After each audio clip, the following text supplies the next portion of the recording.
6 o'clock start, like promised. Not likely to ever happen again. Well, that's not true. I like having a schedule. I might start to schedule these things and, have a better plan of when I'm going to start things up. But today, something I've been kicking around the idea for a while is... let's get past the game sounds. Okay. A lot of game sounds. Anyway, I've been thinking I really should do specials.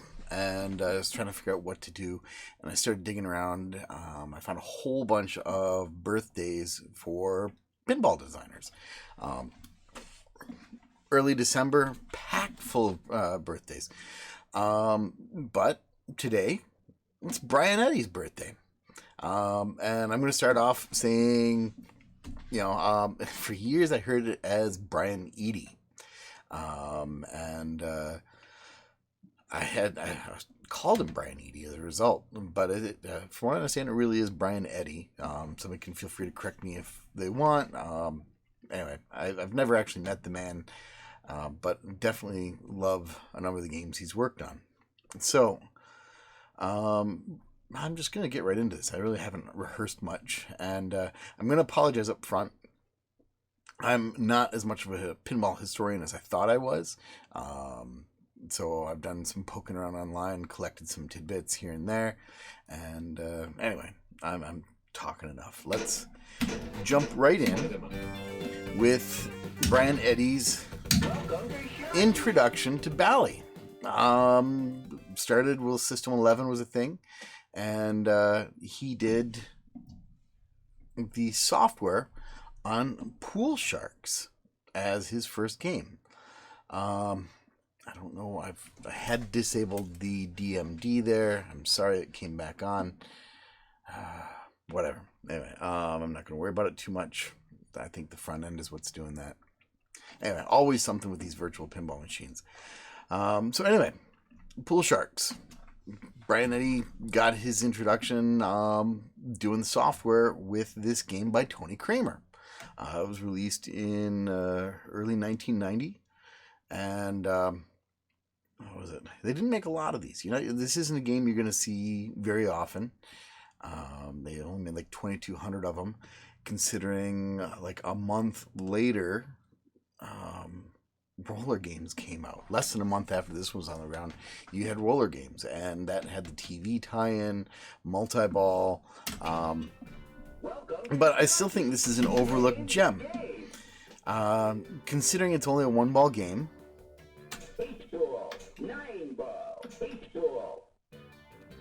Okay, you know what?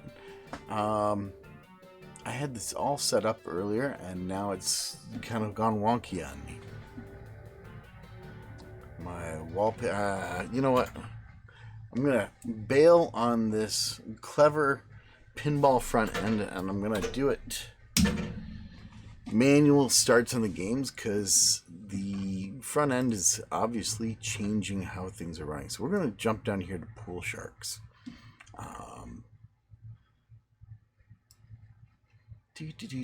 Pool Sharks. So I'm going to launch that again. Hopefully it keeps my original settings. So anyway, as I said earlier, this is a Tony Kramer game. The concept was done by Doug Watson, who we're going to hear a lot about Doug Watson. He's done art for more games than anybody else I can think of. Of course, now I'm without my back glass at all. What's going on here? So there's my back glass. What is being changed? Why is my back glass not launching? So, it's funny because I went through and I spent the couple hours yesterday tweaking and running and saying, all right, this is all going to work. I'm going to have no trouble with this. So here's the controller, game mode. This is really more like my regular stream in that I'm busy troubleshooting things and going through and showing how things work. Let me give it another kick, see if it launches with the back glass again. No. No backglass. That's just... And I do want to play this, because this is a neat game that I think is really overlooked. And I know it's not designed by Brian Eddy, but you know, he cut his teeth on it.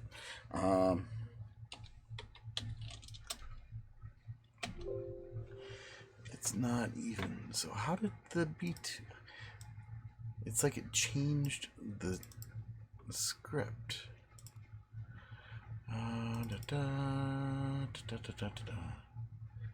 So I don't have that. Set controller.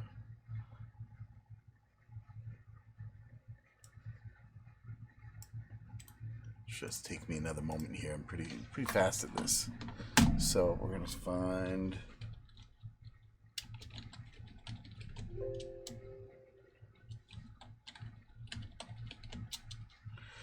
So with controller.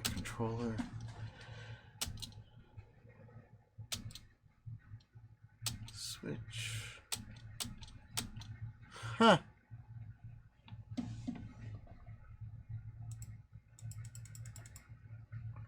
What are the chances this is going to happen? Of course. So display, restore window position. That's just too bizarre.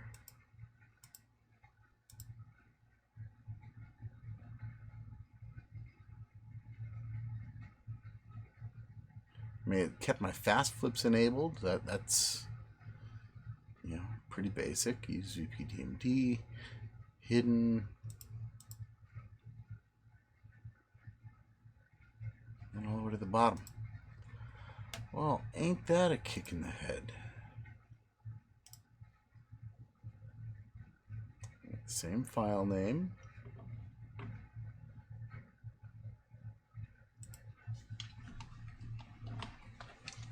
And I just don't have the backglass at all. So,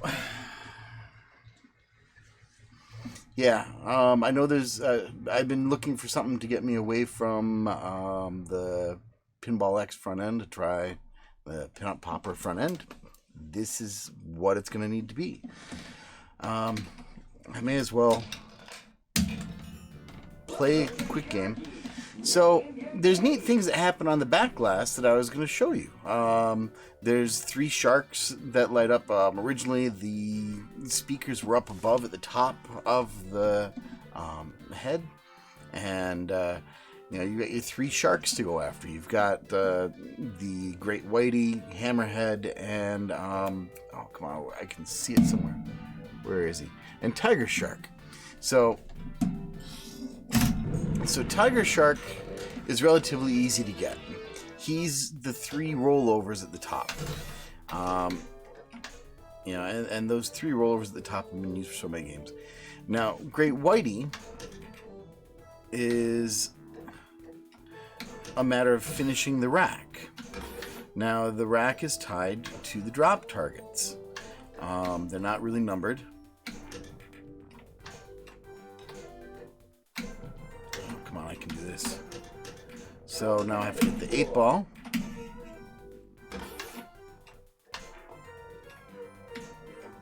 And the 8 ball is either ramp, either the right or the left.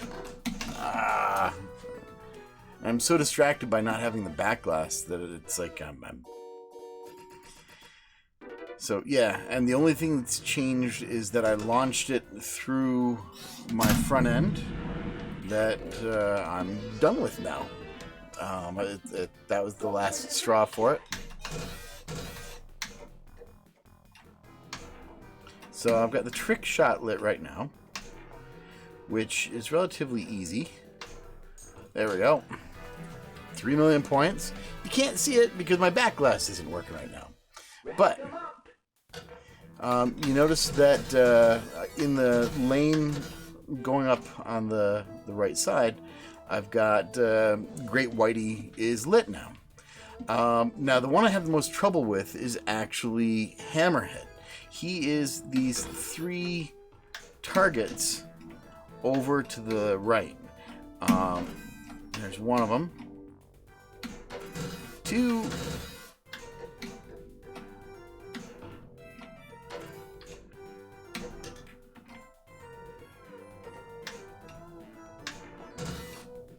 Let's get that third one. So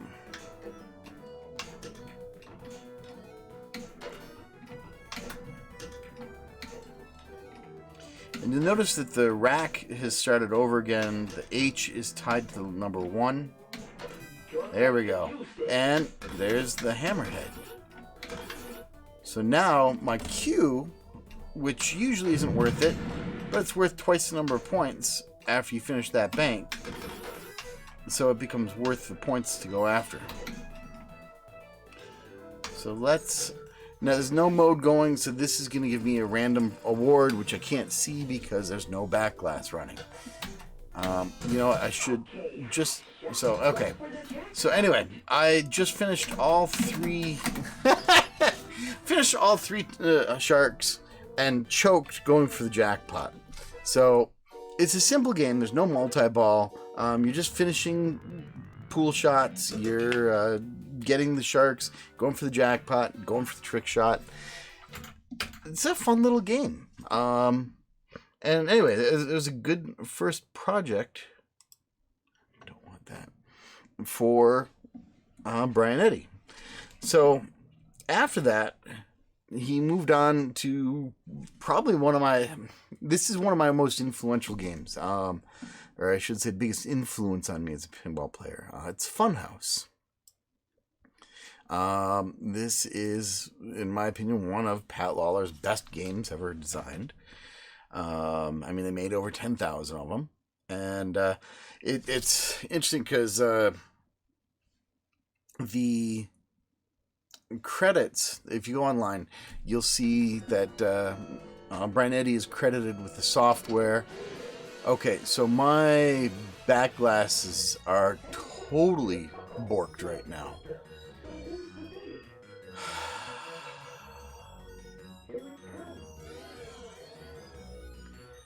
I don't know what to say. I really did spend like 3 hours yesterday play testing everything, making sure it all works, and then something happened with my front end where it's changed all of my backglasses. So I'm gonna try this again from the... So typically my backglass would launch here. Let's try it this way. Let's see if it fixes what it broke.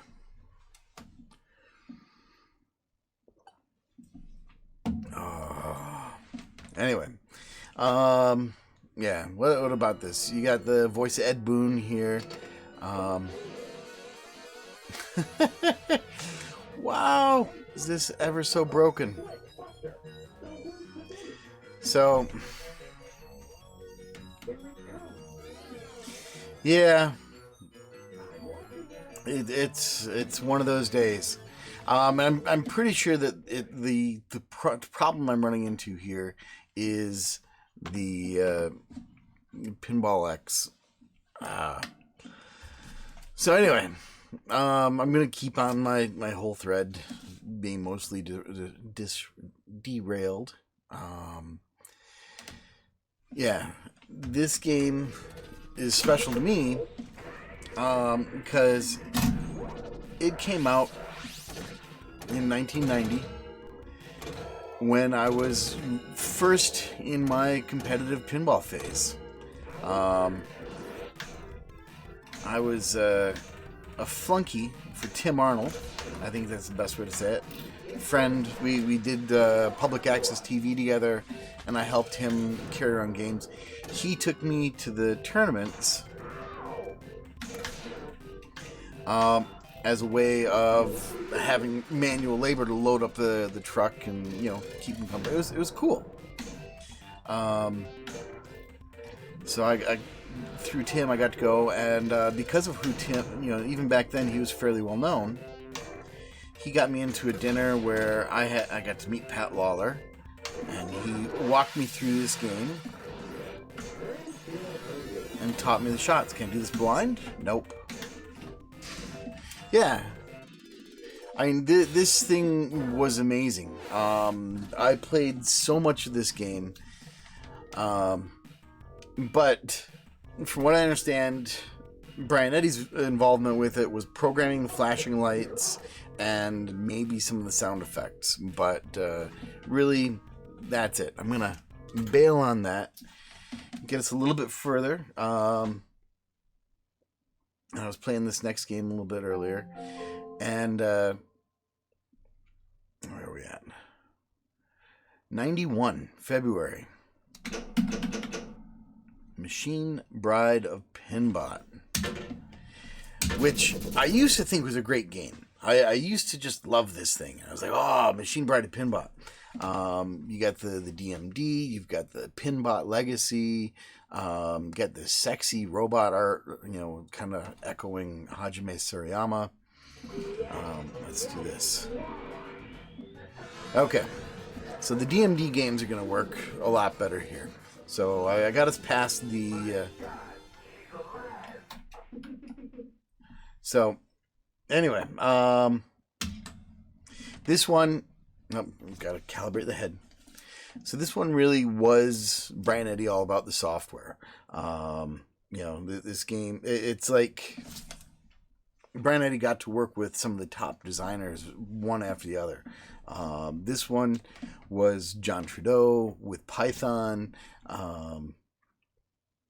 It's I don't know. It's got its loyal following. My big complaint with the game is how much of it depends on your ability to make the ramp shot. Not that it's a particularly hard ramp shot either.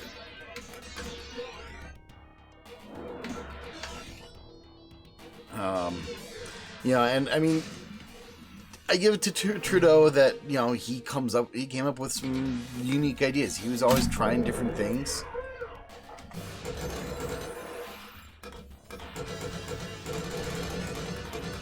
And, the game really becomes about how reliably can you crank this left ramp.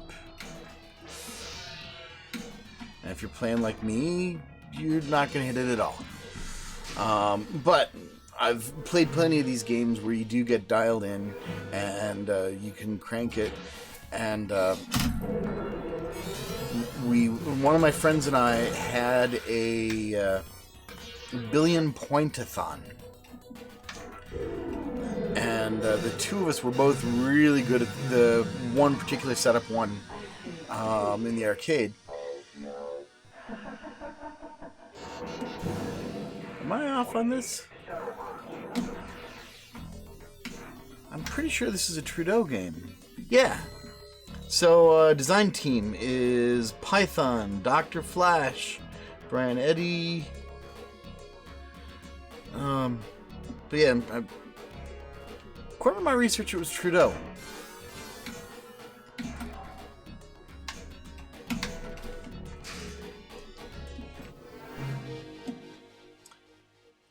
But yeah, anyway. Now I gotta double check. But I'm pretty sure it's Trudeau. Anyway, gonna bail on Machine Bride of Pinbot because we want to get to the actual games Brian Eddy designed. That's really the meat of things. I'm building up to it, and so we're gonna do another. This is the first time Brian Eddy got any design credit. It's not his game entirely, but he is listed as one of the designers for Black Rose. He also did the software on it. So this is where you can start to see him having more contribution in the game. You can start to get a sense of what his involvement are. So it's... and this one again is with John Trudeau, who I guess is also known as Dr. Flash here.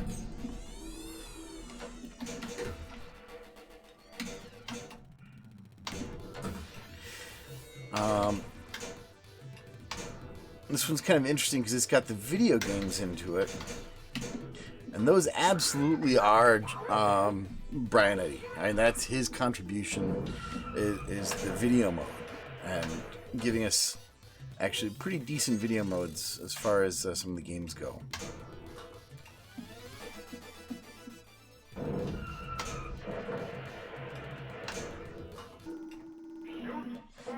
And there's our cows. Oh, gotta love seeing the cows in the game.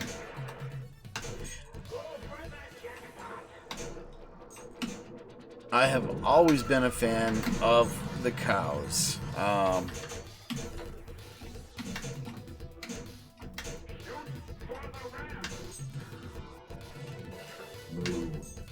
There's my moo.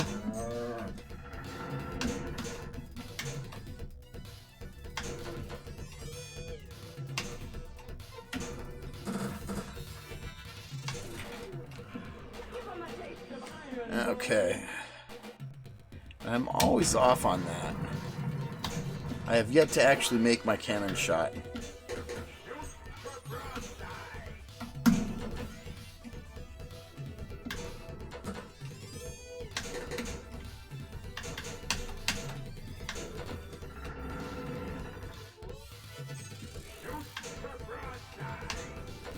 I'm trying.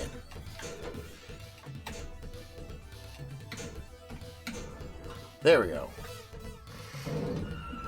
Yeah, it's one of those things where I'm going to acknowledge his contributions, but there's always that asterisk beside it. It's like, you know, I would almost rather not have the contributions if we could have spared some kids the trauma.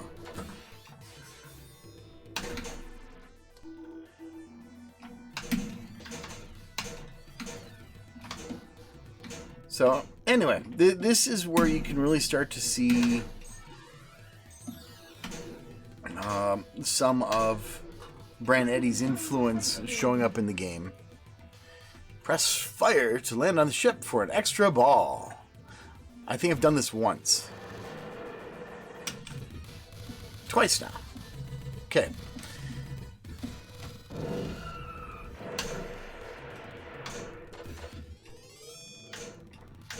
I'm actually having a pretty good game of this.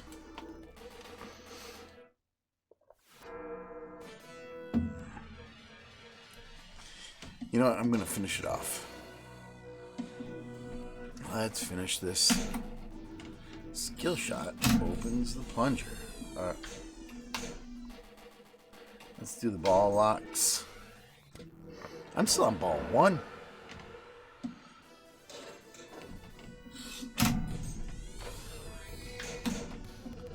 Haha.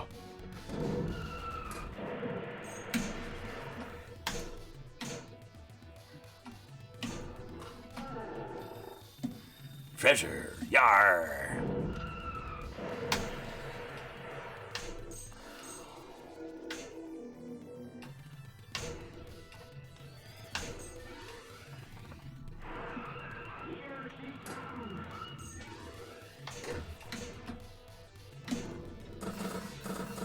Okay, let's go visit Davy Jones' locker. Or not.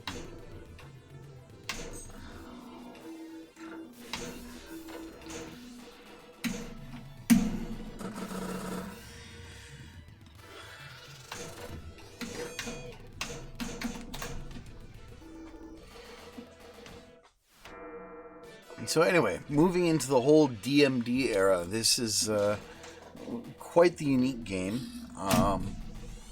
You've got your pop bumpers up at the top, like a lot of them were common for, but it's not dropped in through your...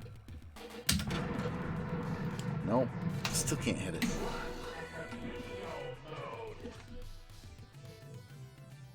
But it's not coming down through the 3 lanes that have been made so popular. Man, I'm right on with the video modes today. That is the tribute to Brian Eddy then.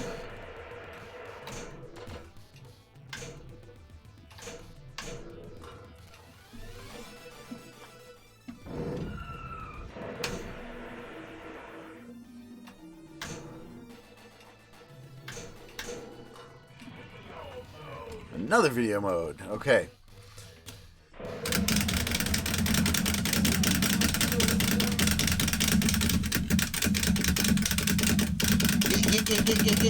Get. Nope. That's not the flipper buttons. Flipper buttons I'm way faster on.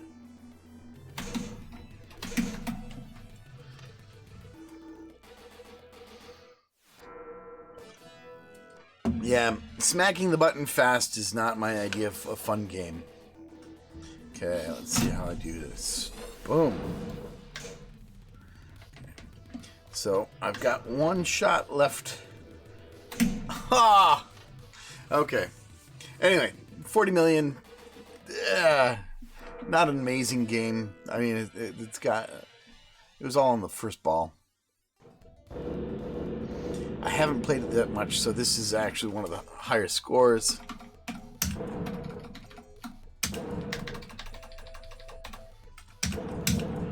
There we go. High score 4. Okay, so let's move on from Black Rose. So the next one I'm going to put out here really doesn't have anything to do with Brian Eddy.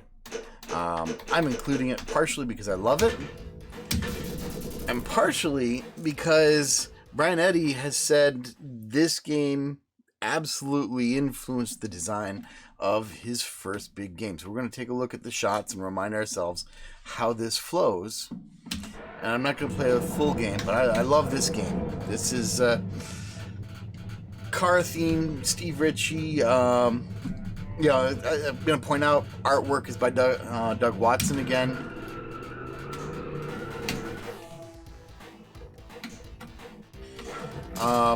So things to look at with this. It's got the 2 orbits on the outside, and then it's got the inside orbit coming up off of the upper flipper.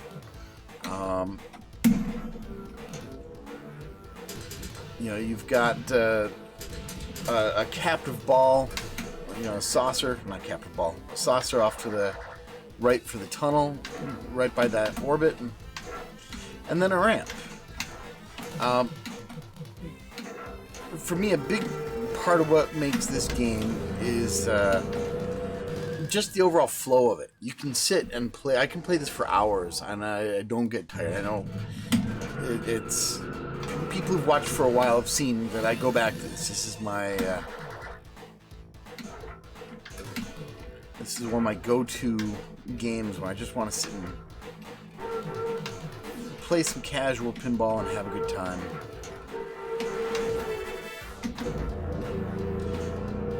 And yes, I have the gear shifts tied to the MagnaSave.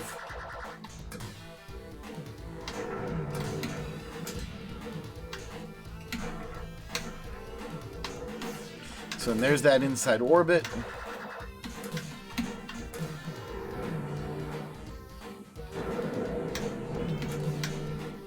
So one thing that's interesting, talking about Brian Eddy's favorite games, he's actually... Yeah, so you're getting a little ahead of things, but absolutely, elements from this work their way into the Shadow, and that's where we're going next. It is interesting to me that in an interview, Brian Eddy was asked what his favorite pinball machines are, and he likes the Steve Ritchie, the flow of some of these earlier ones. He doesn't like Pat Lawler's later games. He doesn't want pinball to have that kind of depth to the different gameplay, which I think is a little ironic given how deep the Shadow ended up being. So anyway, the Getaway comes out during the same time. He released a basketball novelty game called Hot Shot. I don't have it. I do not have that emulated or anything.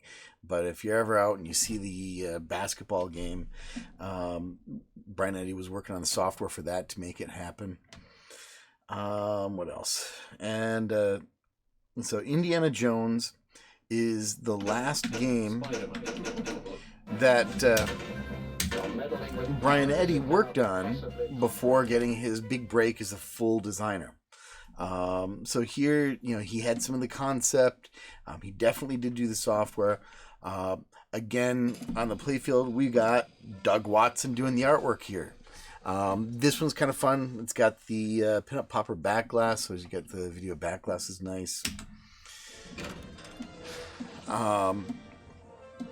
But yeah, the video modes again stand out as a lot of fun to play.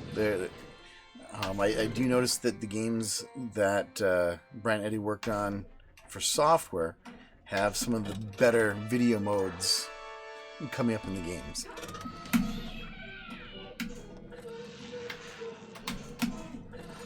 Oh, get up there.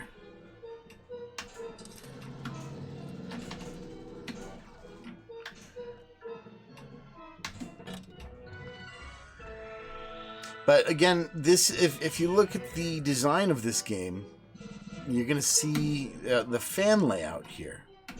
So you got your ramp shots. There's 2 ramp shots. There's 2 orbits. There's a couple shots in the middle to go after. And I mean, this is absolutely one of the more fun fan layout games, especially for the era.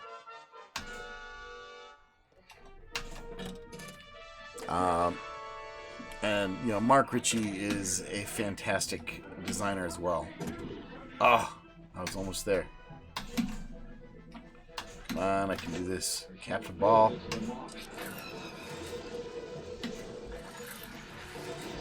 No, I think I'll do me some airplanes first.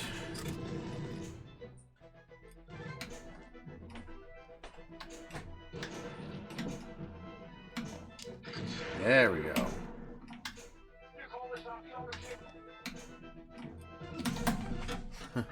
Well, I got it once.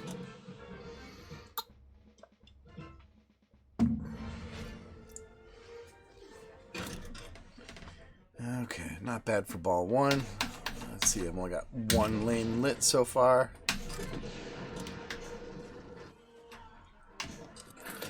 So I know a lot of people in tournaments go for the multi-ball because it's easier points. But to me, I love the modes. And this game really had some fun modes to work through. And I think a lot of that is the coding that went into it and the design. So the animations and I mean, this truly is one of the classics of the 90s. And at this point, they still had enough clout to get. I forget the actor's name. The guy that played Salah actually came and did call-outs specifically for the game. So,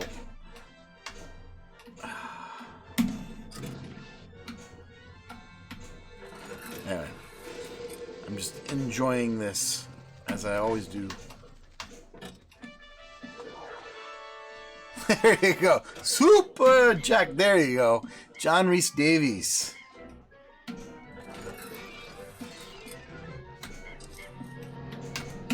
Ah.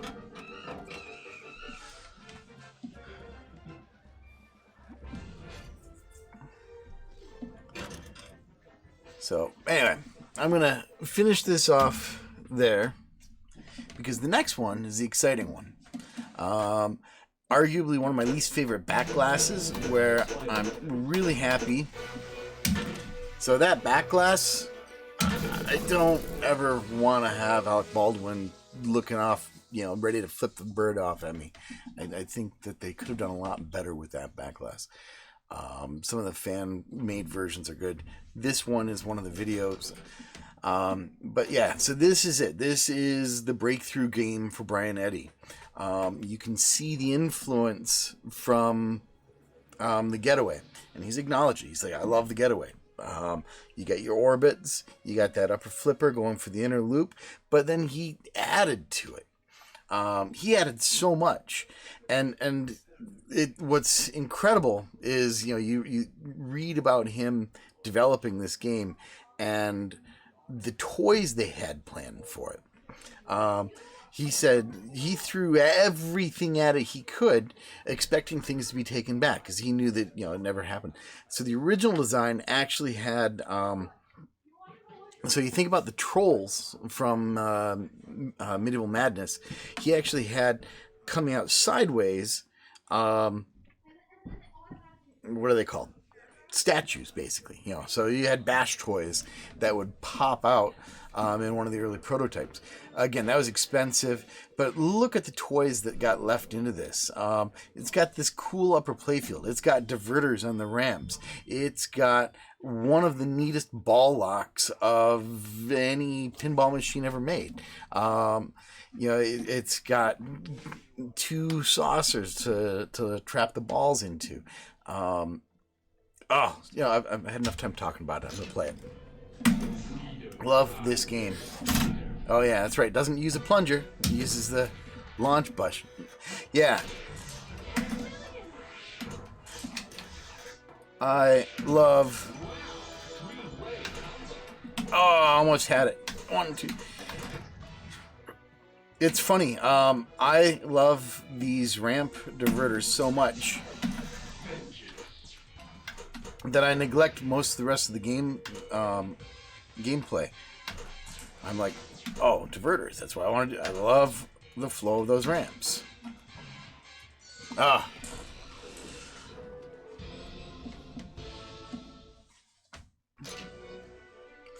So, I also love the fact that you've got Tim Curry. Trying to think if there's any others that have diverters like this.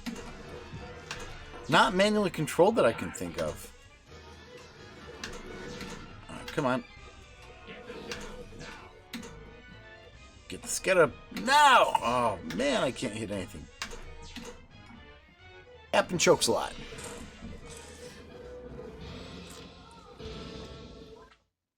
But this is the peak of the pinball industry. They were making so many games, and money was flowing. So they got the toys, and they were getting smarter with the software and more creative, more innovation.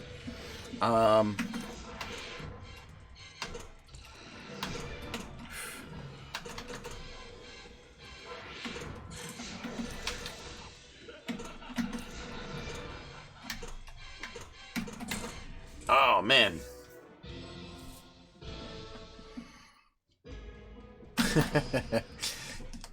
So, no, I can't think of any other games I've ever seen player-controlled diverters for on the ramps.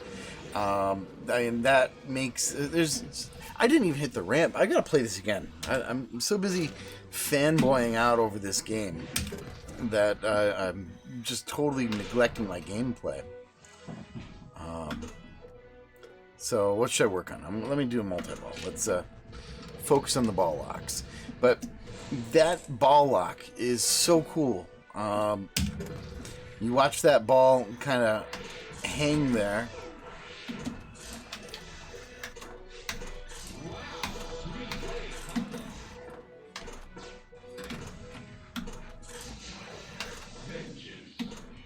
Okay, I know I said I was going to work on my multi-ball, but, I like my ramps. Okay. Change my strategy again. Let's get back to the gameplay. At least I'll do a story. How about that? Or, let's do this. Let's hit that. That's the thing I always hate about that shot. I always hit that center drain, but it's lit now. So...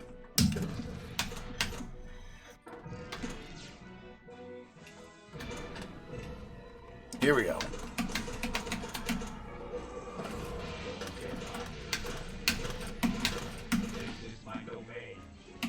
So it's really cool. If you ever get a chance, if you haven't looked at the mechanism on that, there is a opto that goes across the whole playfield. So as the ball comes up to the kicker, the opto triggers it. and then, you know, kicks it forward. So, you know, that's why it's always like right in time with where the ball is. Anyway, cool mechanism. Again, of the little upper playfield things, it's one of my favorites. That Battlefield, that one, and Twilight Zone. I love Battling of Power. And what's nice about both of those is they're smaller playfields that still have a cool element to them and how they play.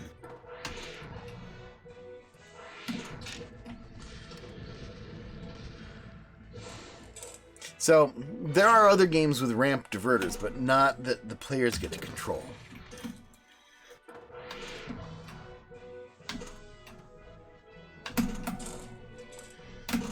How do I suck?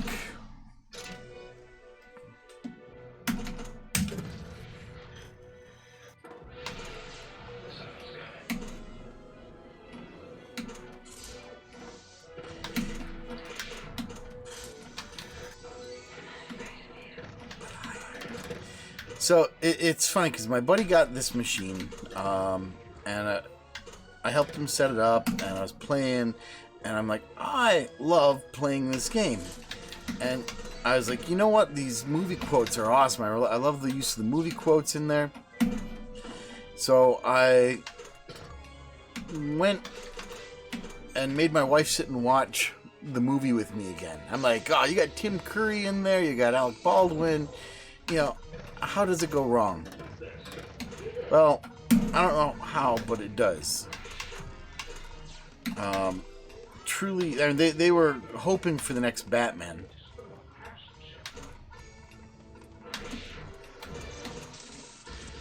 And it was just too corny. The pacing of it was bad. It was mean-spirited at times, and it couldn't make up its mind as a movie if it wanted to be campy or serious or where it was going. It just ended up being a hot mess. So, fortunately, we got a good pinball game. This was not like a dream theme for Brian Eddy either. It's like, you know, they said, hey, we got this movie license and we need to make a game for it. And so Brian got the task. And they did amazing. They made me want to see the movie.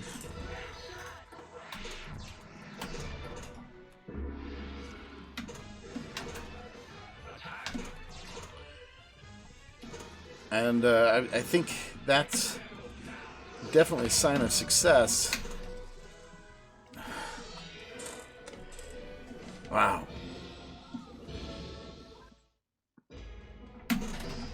That, you know, he made a game that makes you want to see the movie. And then you see the movie and it's like, oh no, I'll go back and play the pinball some more. Sorry. So, After the Shadow.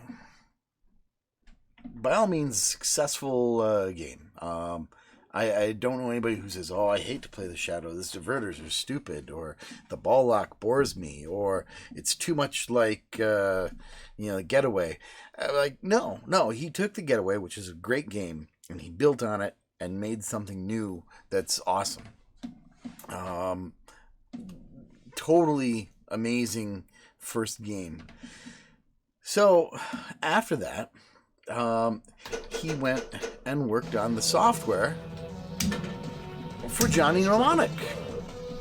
So again, lots of video modes. This one doesn't have player-controlled diverters. Although it's funny because those throwing dagger shots definitely remind me. The ramps have the same sort of feel with the layout of them, and you can see where George Gomez absolutely picked up on some of the layout of the Shadow. By the way, George Gomez game. Definitely need to do a George Gomez day. It's another push button launch.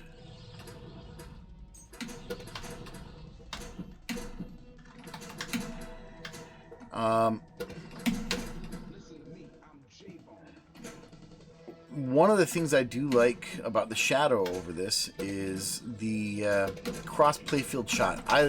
It's one of the things I like about Lawler's games in general, and some of Steve Ritchie games, is that upper flipper where you get that cross playfield gameplay.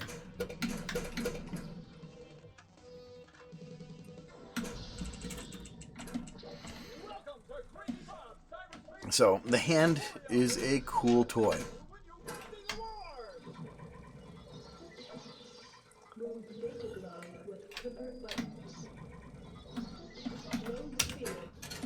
Oh, missed it. Didn't go back far enough. Yeah. What's sad is Johnny Mnemonic should have been a lot better. Well, I wasn't sure how they were going to film it because I love William Gibson's books. I grew up reading early cyberpunk stuff and loved it. And so to see it, I'd like to see them try filming it again. I think we've got better directorial techniques, better sci-fi, a better grasp on how the science fiction... I mean, realistically, we shouldn't be doing this one. We should be doing Neuromancer. But What are you doing? I'm still surprised that hasn't been made into a movie.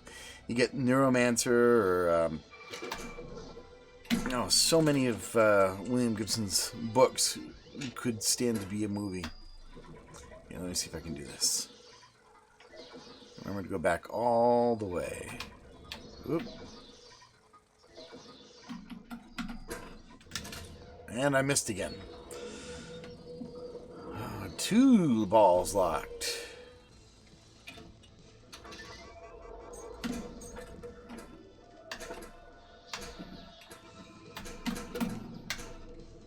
So I do enjoy the flow of these ramps.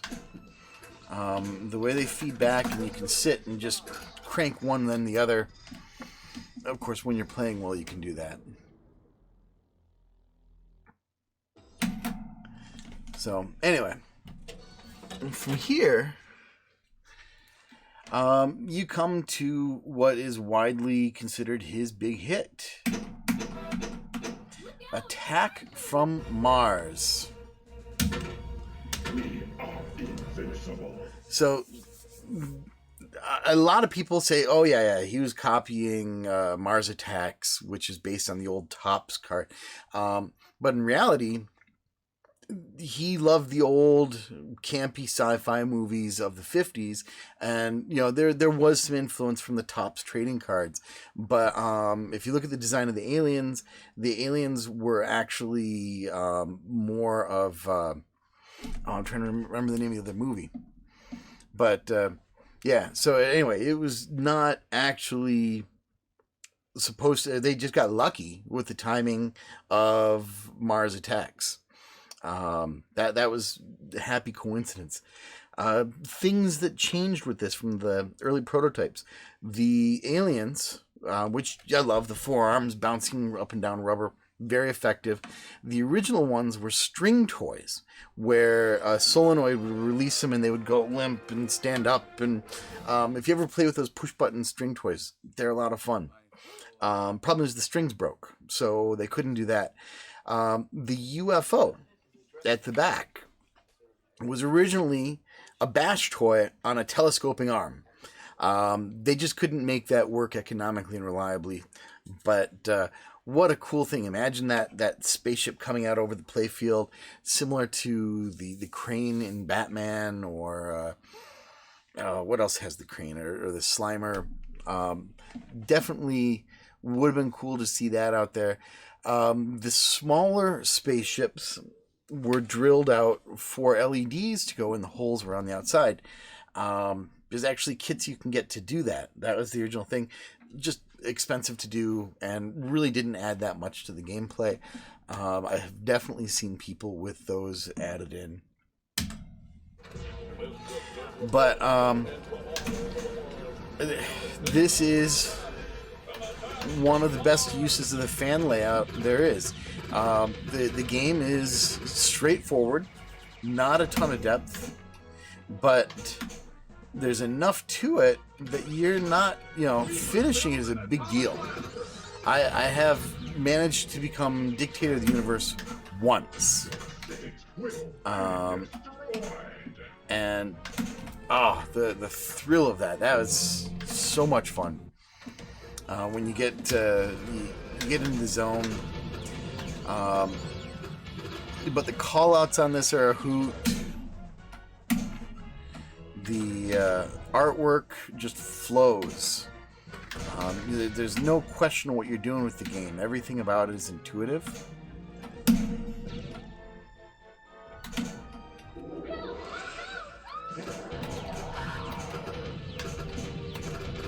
And it really does get down to player ability on this. And I know really good players get bored with it because it's like, oh yeah, you just, 1, 2, 3, 4, 1, 2, 3, 4, rinse and repeat over and over again. I'm not that good. I'm like mid-level at best.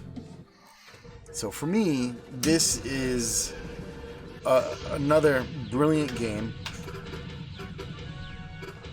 And it makes you really aware of that fan layout. Before, I was pointing it out with Indiana Jones, because that really is a fan game as well. Oh, I know, the Earth's in rough shape here.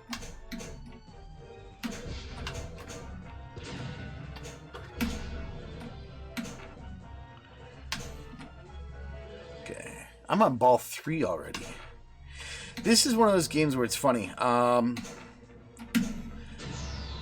I consider 2 billion points an average game. Because 2 billion points really isn't that hard. But I also have a huge number of times I play this where I get like 500 million as a whole game. And I'm just like...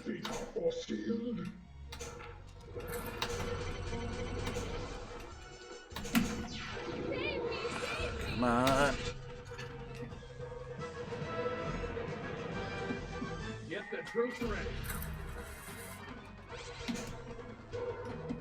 And drain. Wow, that was bad.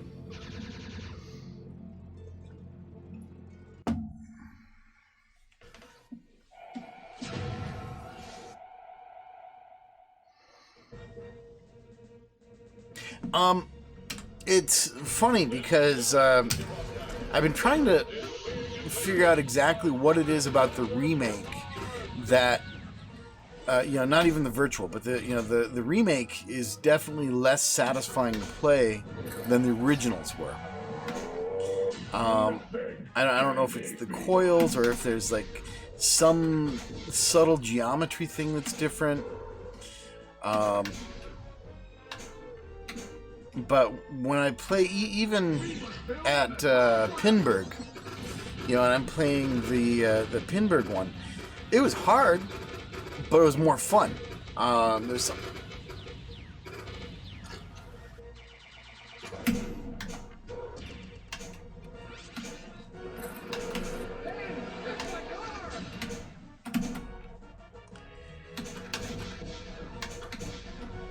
So yeah, this feels more like the original Williams games than the newer remakes.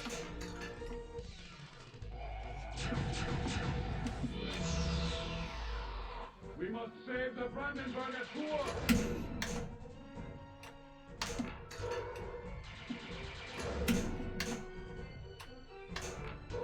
Oh, come on.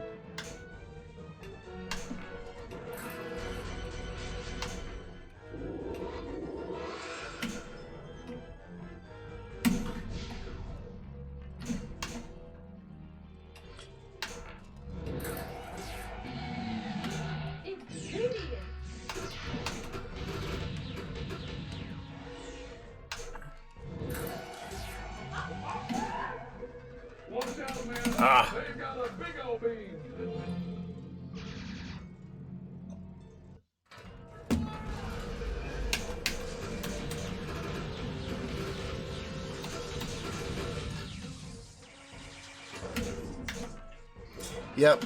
So I can vouch for it. I mean, now don't get me wrong.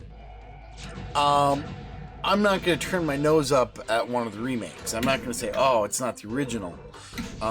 They're still a lot of fun. But if I've got my choice between a remake sitting next to an original, I'm going to go play the original.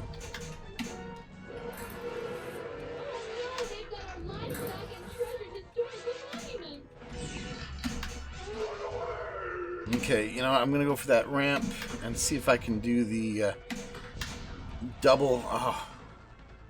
Hey, welcome. Okay, there we go. Now, yeah, the other one's too far. Oh, of course I choke out on that.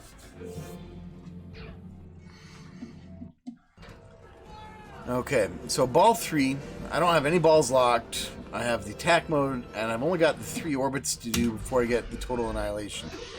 Let me work on total annihilation here. Oh, better. I love this mode. It just makes me happy.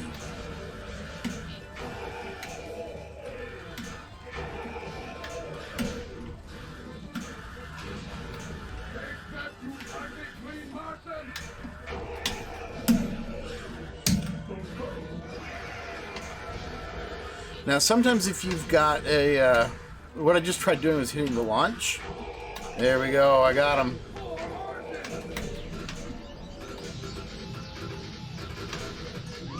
So now, I've got the Martians going. What I'm going to do is I'm going to see if I can get the total nuclear annihilation, or total annihilation. Yeah.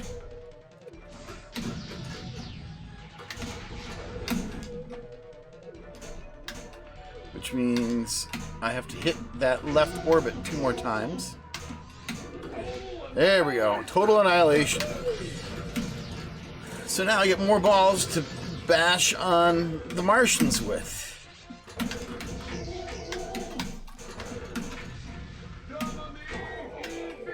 And I saved Germany in the process.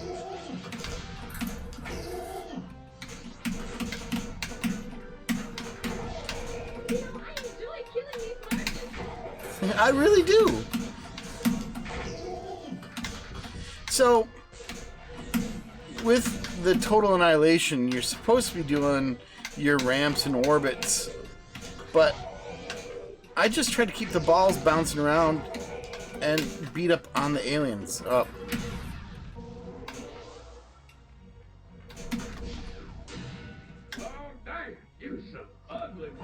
There we go. 25 Martians. That's decent. There we go. And there's that 2 billion point, which is what I consider a respectable game.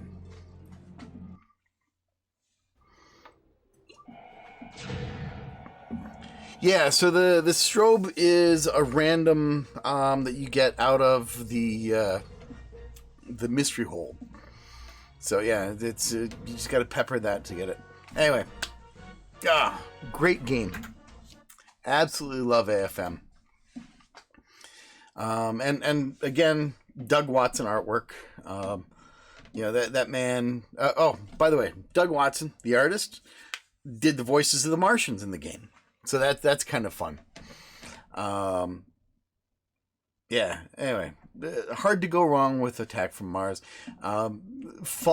Being able to follow up the Shadow with Attack from Mars cements him as one of the all-time great designers. I mean, right there, those two are awesome. And this is where modern day, Keith Elwin has had a similar 1-2 punch with his first 2 games. I'm really looking forward to seeing where Keith Elwin goes with future designs. I think that, you know, he's really the talent that we should be watching, and he's kind of brought us the most exciting new games in recent memory. Woof. Okay. So, I kind of hinted at what's next. Oh, I don't know. So this one I'm going to have to read out loud because I got a cheat sheet here, by the way. I took notes. So, Remember how I got all excited about the cows when I was playing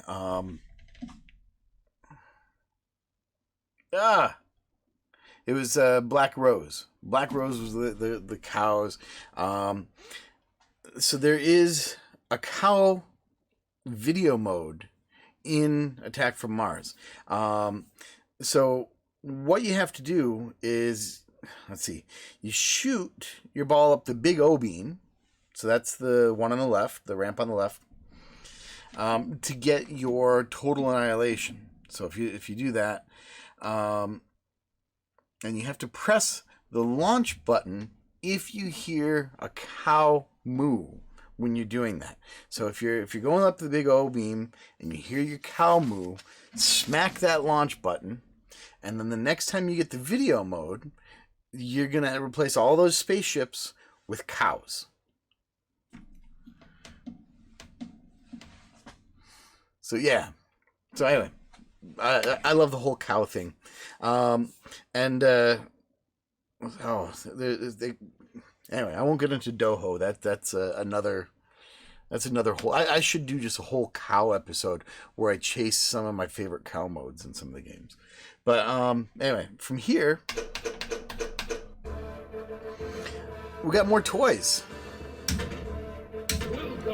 and yes, there's more cows.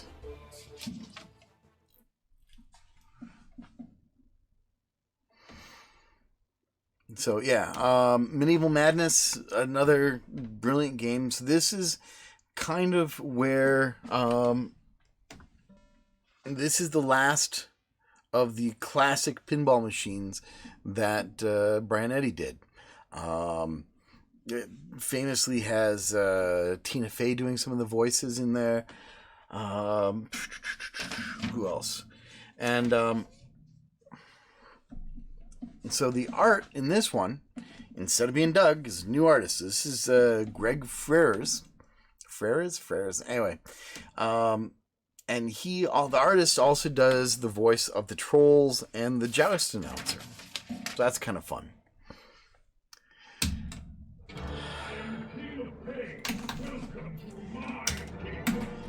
Yeah, and I'm not sure what's up with my trolls.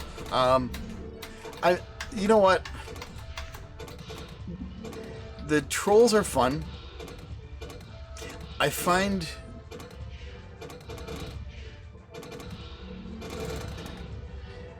yeah.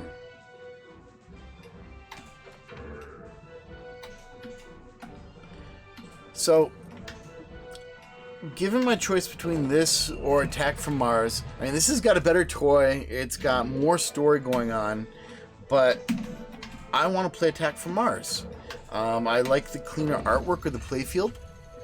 But I mean, and they play very similarly. I mean, they're both definitely showing that substance of the game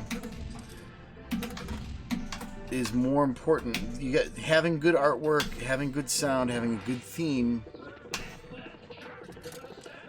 can make the same gameplay. I mean, you know, he didn't design it, but what's it called? The Universal Monsters, Monster Bash. There we go. So the Monster Bash is essentially the same layout again, and it's another fun to play game.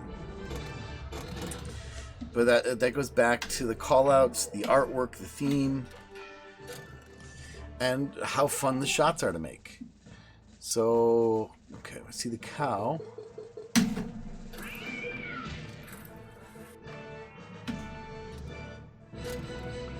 There we go. Catapult Madness is ready to go. I've got to work on my ramps. I haven't been able to hit those yet.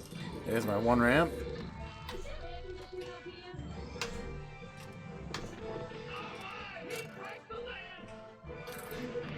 So yeah, it's kind of fun to know that call out we just heard with the joust announcer is the artist.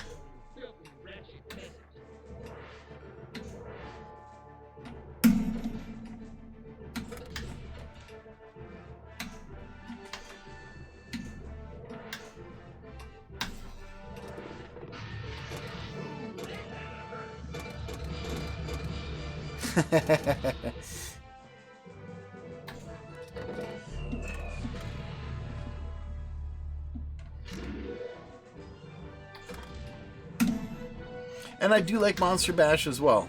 But honestly, if you got, unless you got a big collection,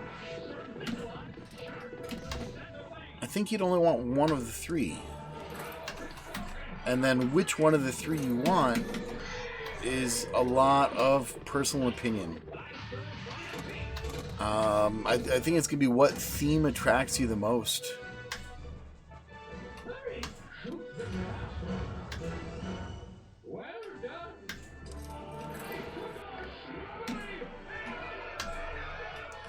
Yeah, and they say that there was no influence of Monty Python there.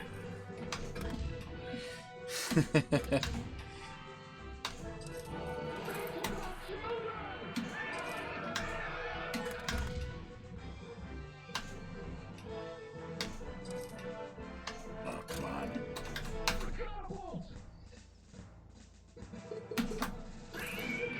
Got the cat again.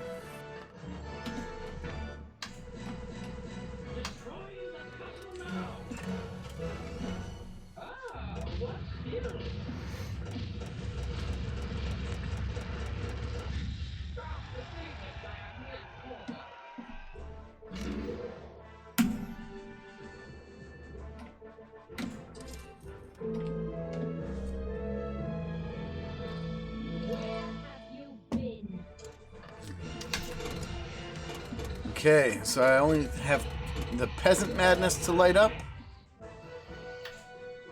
Let's get my Peasant Madness going.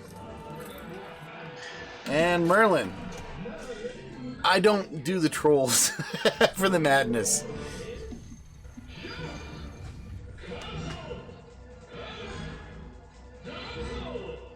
Multi-ball madness.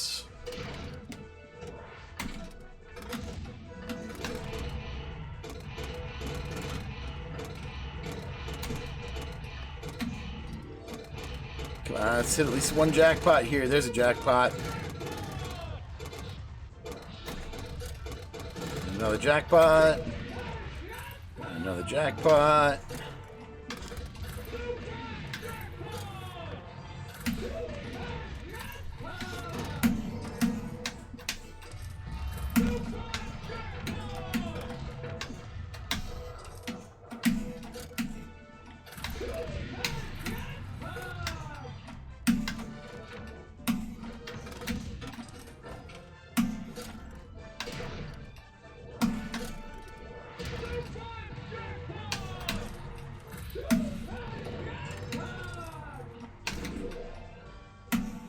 Ah.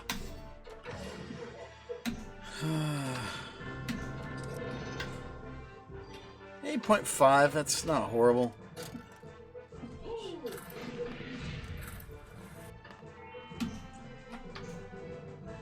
That was a decent multi-ball. Let's do a regular multi-ball now.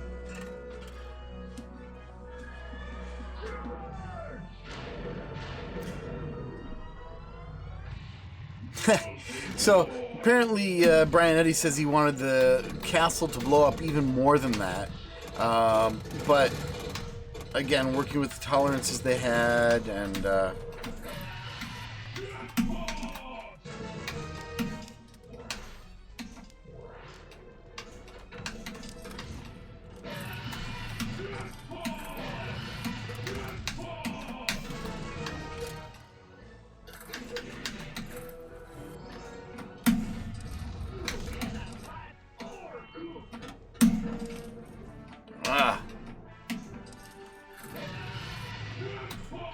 oh, it gave it to me.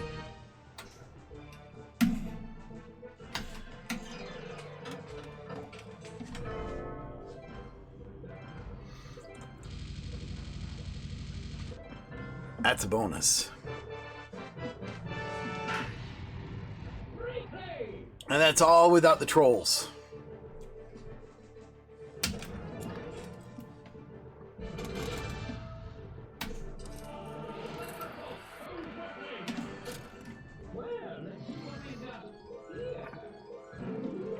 Trolls.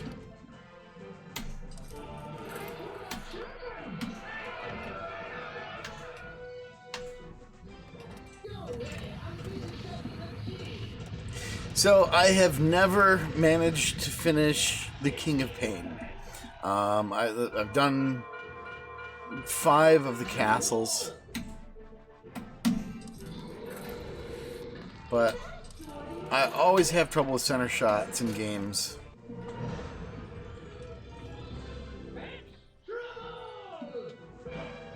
Did he? I didn't see. That's hilarious. And my trolls are broken, so I've got to hit the smaller targets, which are actually more difficult.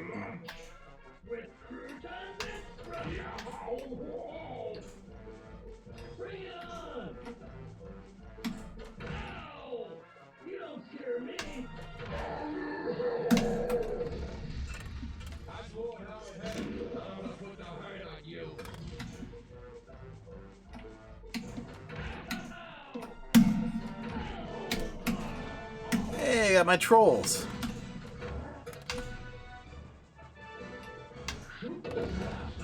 I shot the castle.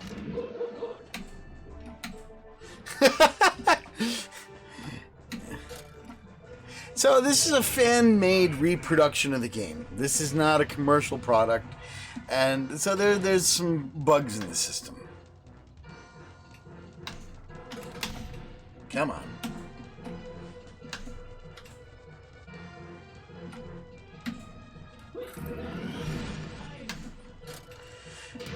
And we've checked on other people's installations, and it works on other people's. It's just mine that's not working.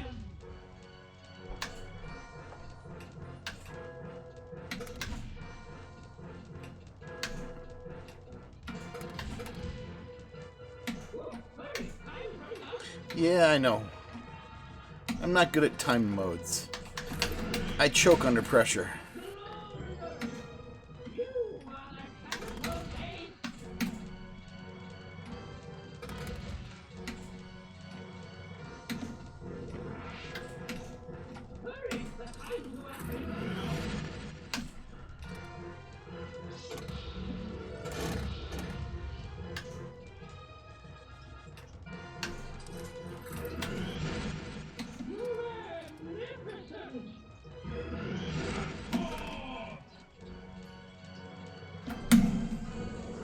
Okay, what am...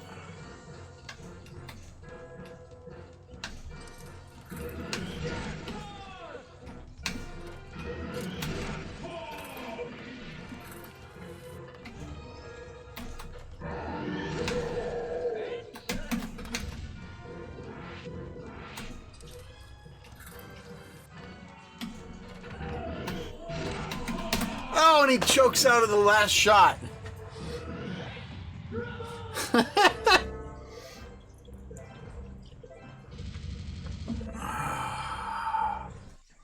It's a good thing there's other games to play. Oh, look at that. I literally had 1 shot to go in the Malta and the Madness. I was so close.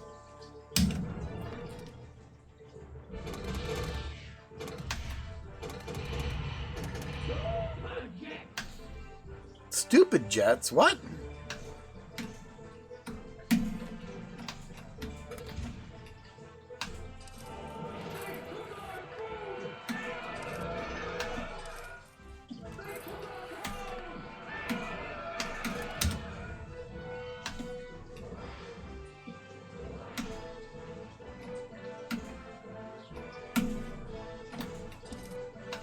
So I blame Wax on the rebuild because I do have another build that has working trolls, but I don't like the physics as much. So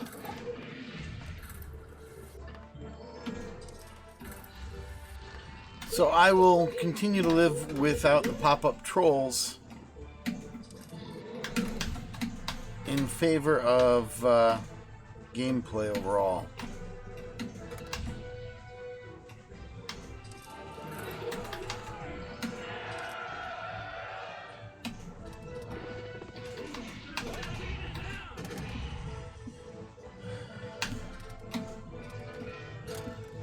All right.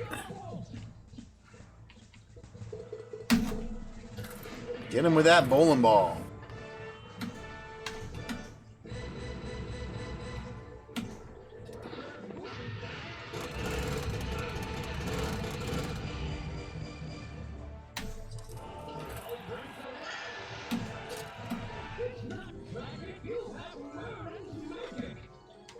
Nah, there's got to be a way to fix it.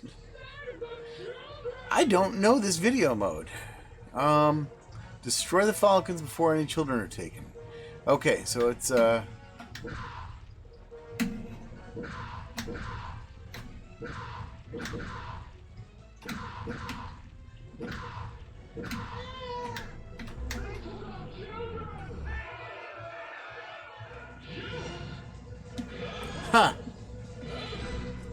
But again, it's innovative. I mean, Brian Eddy he didn't just sit and pack in the same video mode that he had from another game.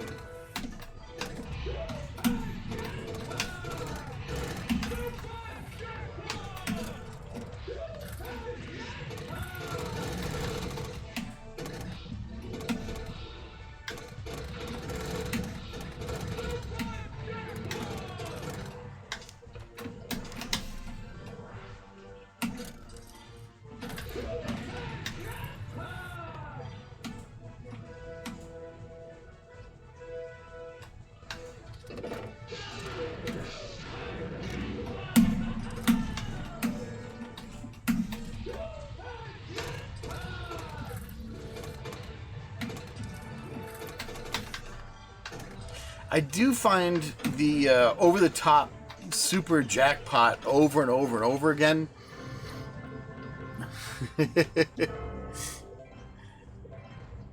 But, you know, using that super jackpot, double super, it's just like, no, give me,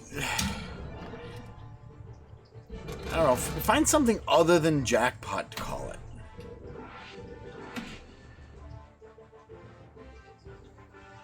What do I want to go for now? Let's do some trolls. I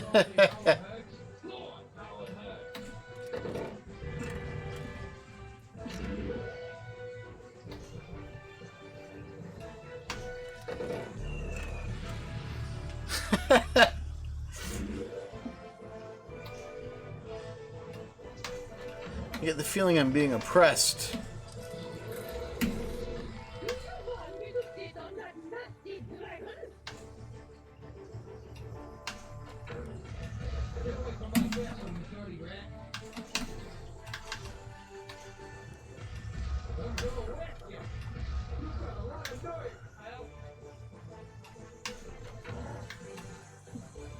And out we go. 78 million. Not bad.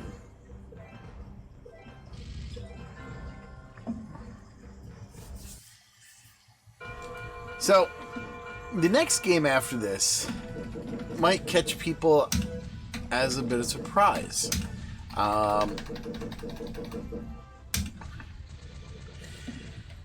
So, here's where pinball kind of shuts down.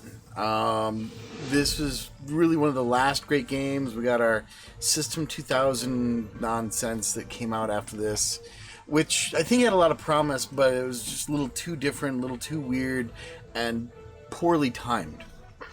But anyway, Stern came back, started making modern pinball machines, and then they brought back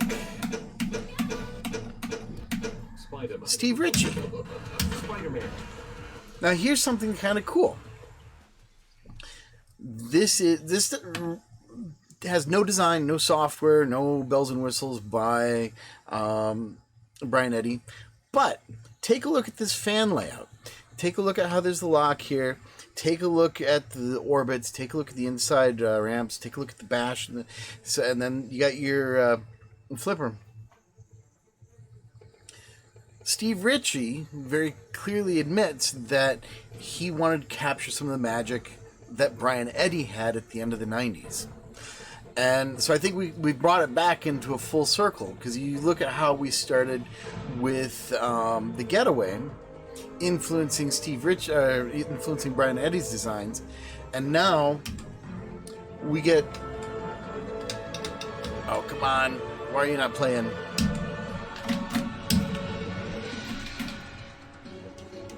So now you've got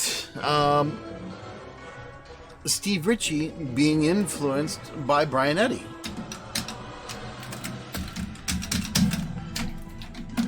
And my system's like, nope, none for you. Well, let's try this again.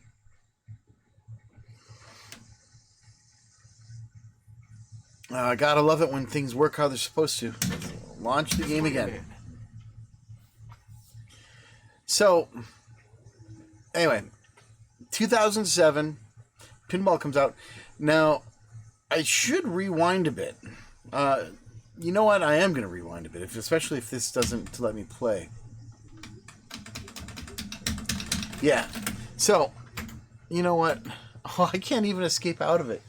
That's pretty broken. There we go. So, Brian Eddy didn't stop working entirely on games when the pinball market crashed. He instead got into video games. And the first video game that he directed...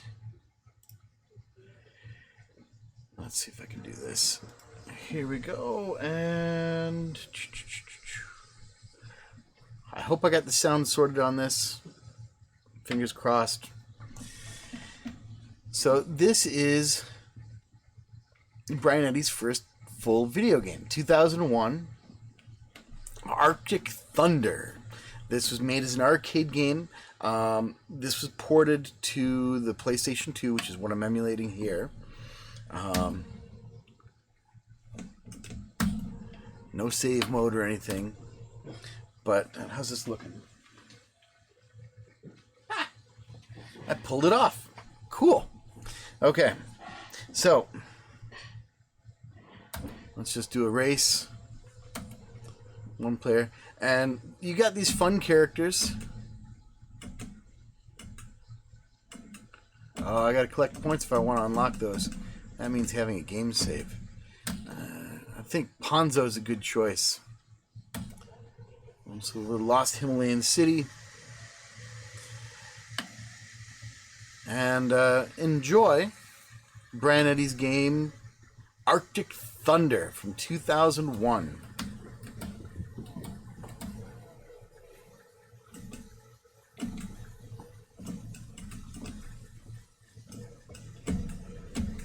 It's got a definite Mario Kart vibe to it.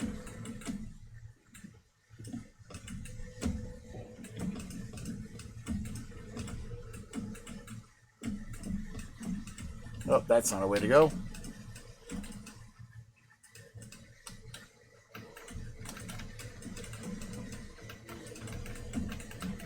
Oh yeah.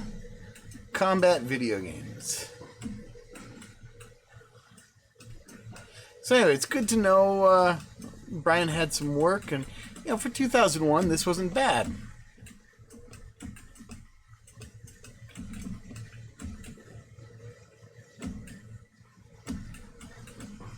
Oh.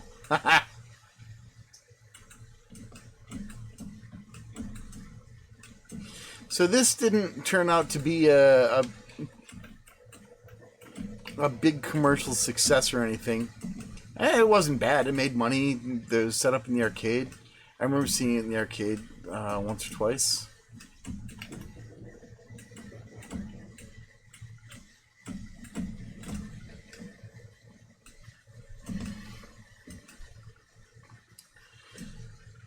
So, I actually tried setting up... He did 2 more video games after this. And they're arguably both better. This was a neat thing to do out of pinball.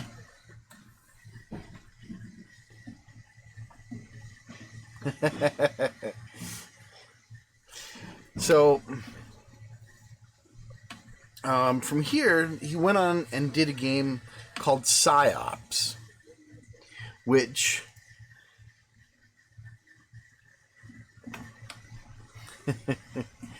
so Psyops is actually frequently considered one of the abandoned games most in need of a sequel.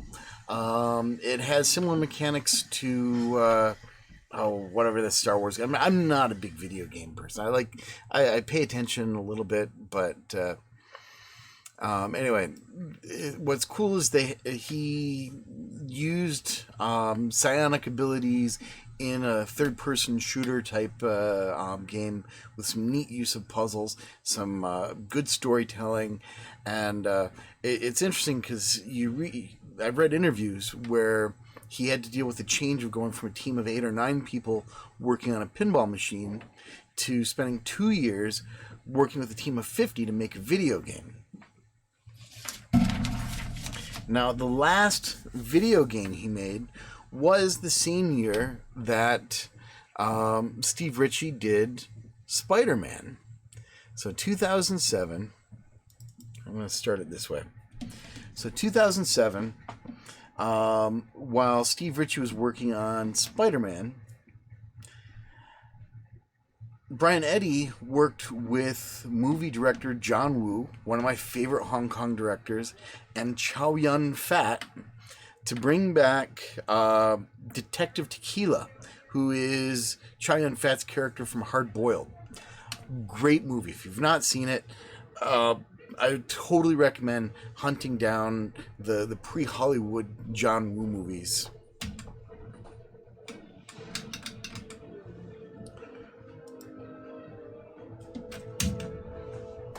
VPM flips variable undefined. What the? Okay, so somehow between yesterday and today,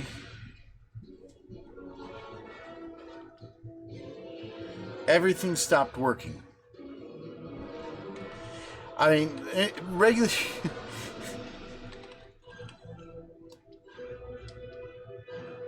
How are flips not defined?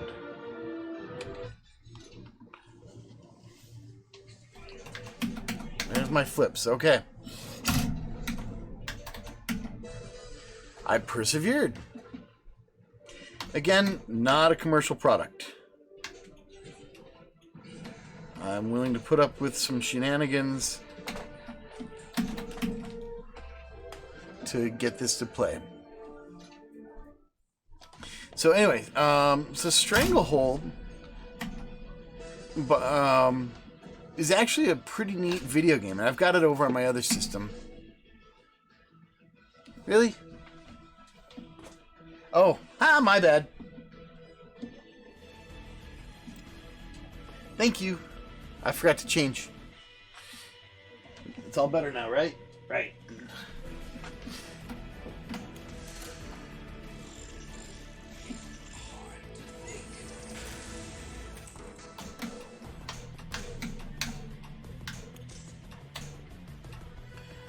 So, and I did install Stranglehold over on my streaming platform.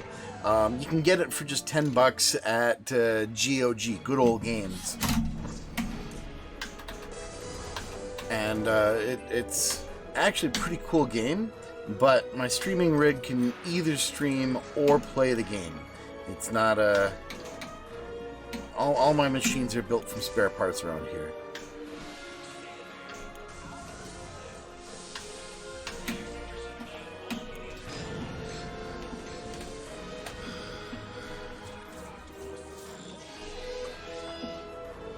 Yeah, that's what we get for the... So anyway, while this is not a Brian Eddy game, I will admire Steve Ritchie for acknowledging Brian Eddy's influence.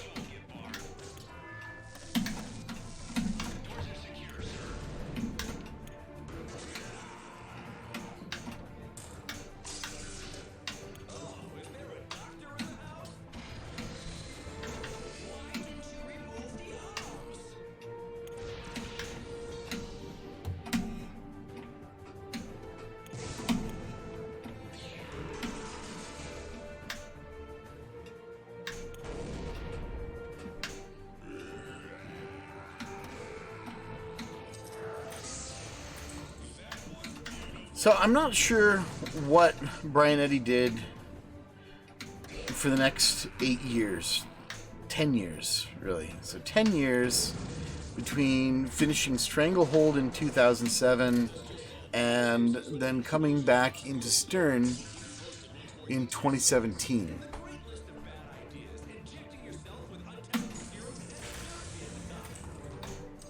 I'd like to think that he had saved up a nest egg and vacationed and has come back into pinball just because he really likes it. I mean, the man is a programmer, so there's always work available for programmers. And he actually has a pretty decent resume, both for pinball and for video games.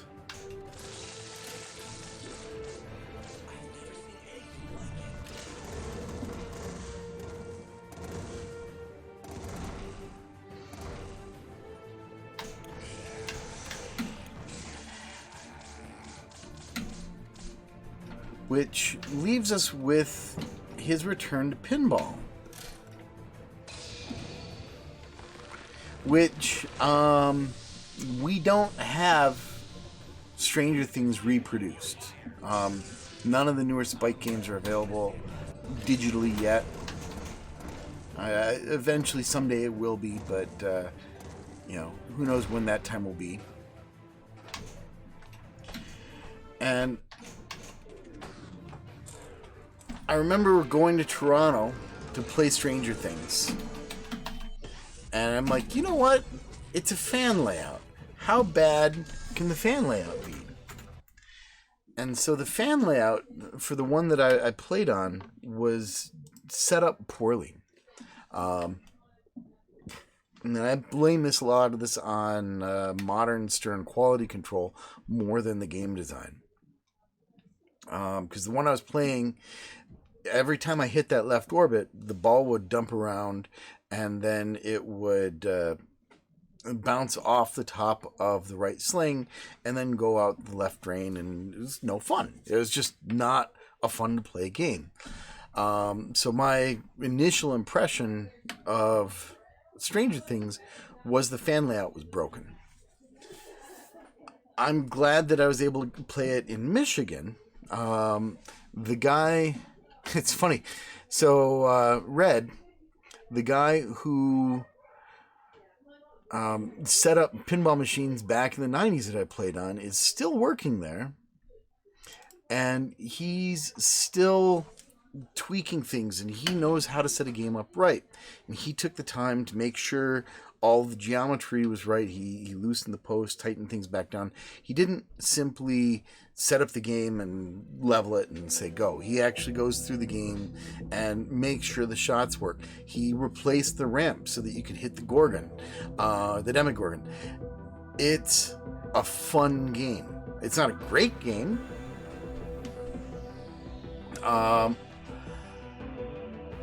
So, anyway,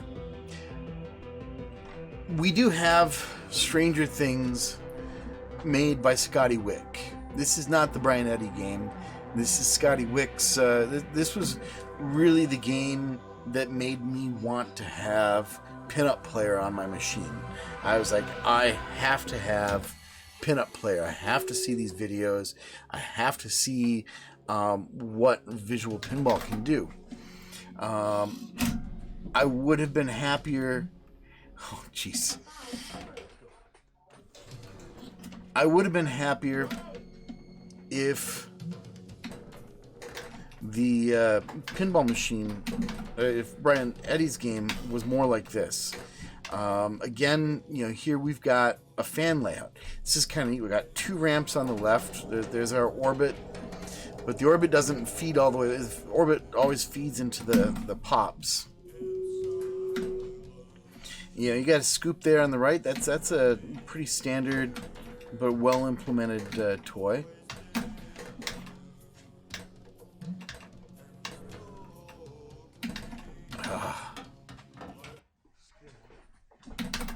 And again, I don't know if you noticed, but a lot of the games have the Pinup Player backdrops. I really enjoy Pinup Player as this is one of the things I think makes virtual pinball a great investment in time and effort is to get the addition of these cool animations. I think it does add to the game. So always open any curiosity door we find. Why are you keeping his curiosity door locked? Such bullshit. Language.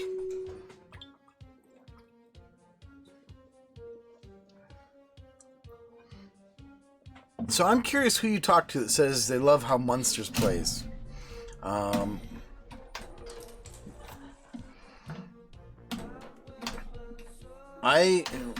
Munsters has to be the least compelling game to play. I love how this works for the Demogorgon. Again, you get the Demogorgon in the middle, use the magnet to lock the ball in place, drop it down, and then have your toy. This is something I think they could have gotten away with, and it would have been more fun than the ramp into the Demogorgon's mouth.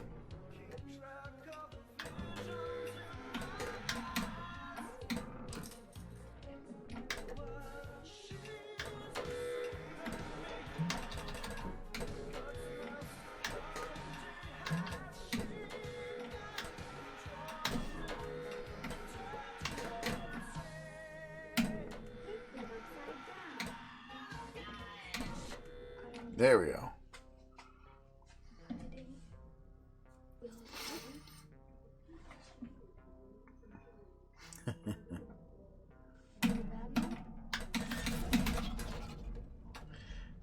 I mean, look at this. They reverse the flippers, so I'm using my right flipper. Of course I'm backwards, but unfortunately it's not too hard to get back in there.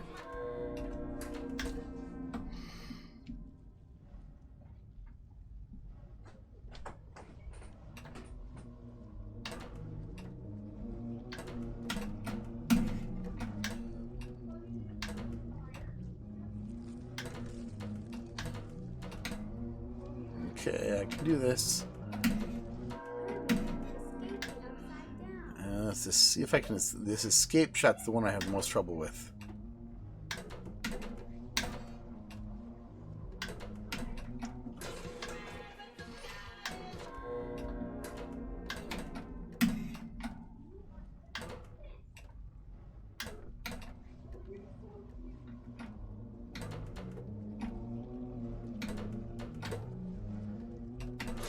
Hey, I did it. There we go.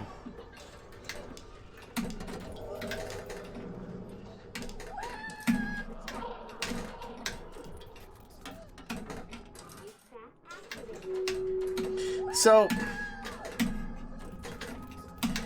anyway, I don't think Brian Eddy's Stranger Things is horrible. I just don't think it's great. You know, I would rather play a well set up Stranger Things than the Munsters.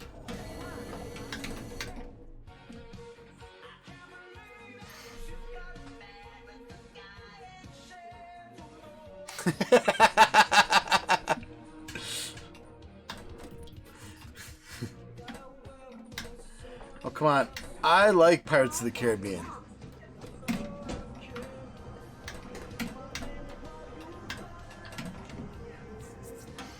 But you're right. It absolutely is over the top with the number of toys on there. 3 million's not a great score. So anyway, there is my... actually, you know what I can do? Yeah, I like the Jersey Jack Pirates of the Caribbean. I like the shots. I like the choice of different characters. I like... Oh, what else do I like about it? The toys are just fun. Yeah, the build cost was crazy on it. There's so many toys there.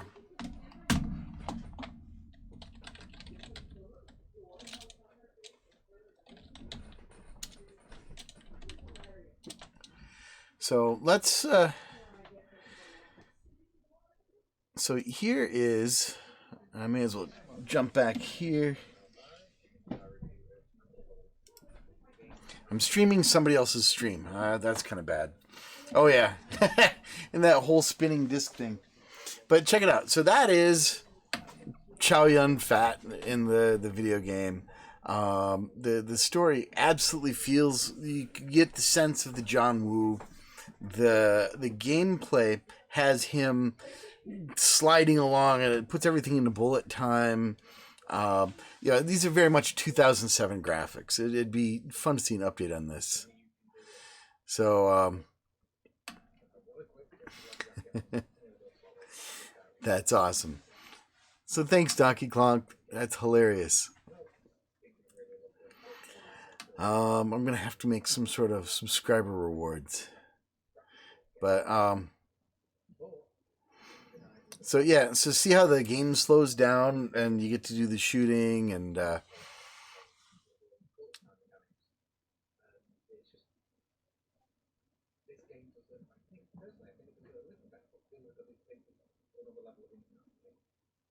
anyway, a lot of non-stop action. I tried playing it earlier. It reminded me why I don't play these games, because it makes me ill. But I really enjoy just how over the top this is.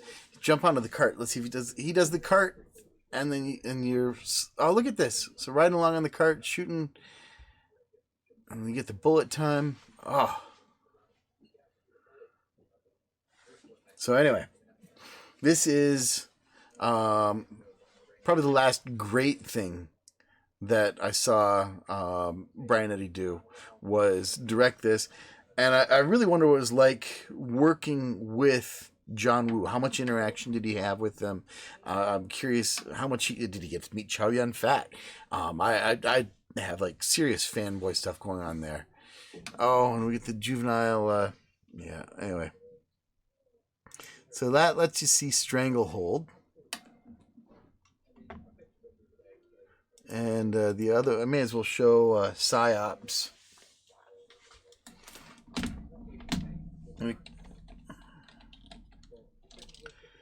PsyOps, the Mindgate Conspiracy.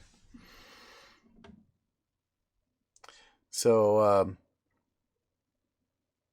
I'm not going to do a long play walkthrough.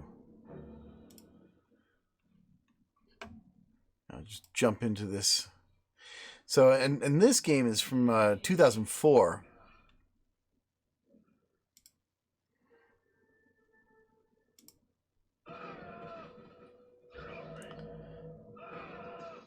And look at that. So there's the psionic powers I was talking about, where you get to throw people around with your gunplay.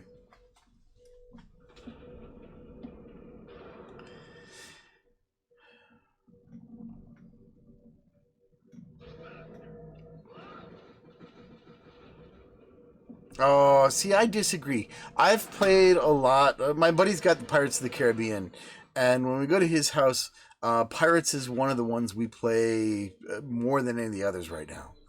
Well, not right now, but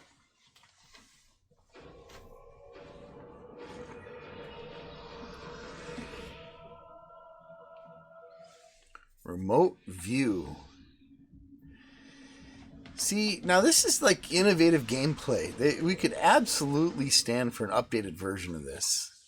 I mean, if we're going to have Brian Eddy revisit something, you know, having him come back to this is not a bad idea. I mean, this is 2004 gameplay.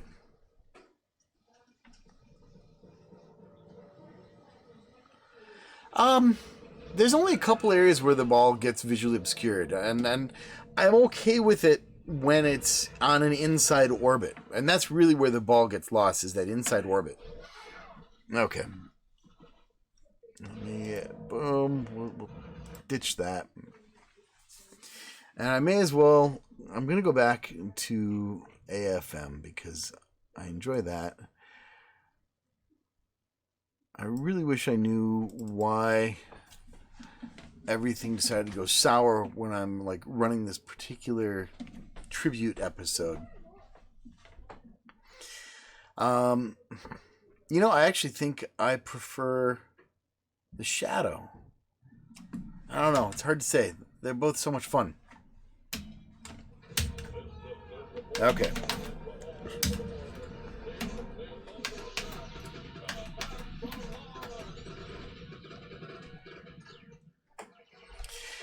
See, and that's the thing. I don't think of Pirates of the Caribbean as being a tourney game. Same thing with The Hobbit.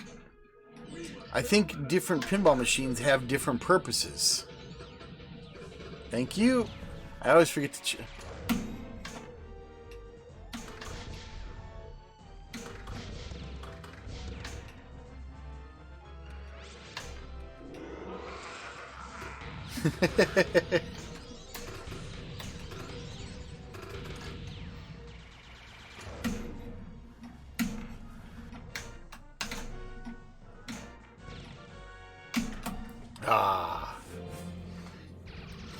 So,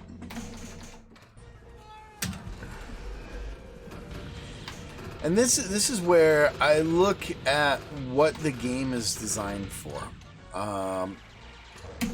And honestly, I would not want to run any Jersey Jack game except maybe Willy Wonka on location. There's just too many toys. There's too much stuff to maintain.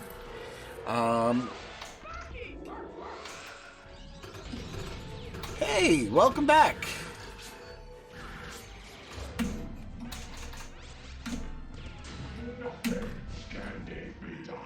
So,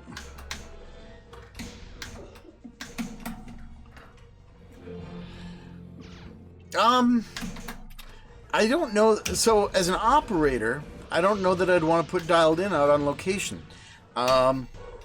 It still has a lot of toys.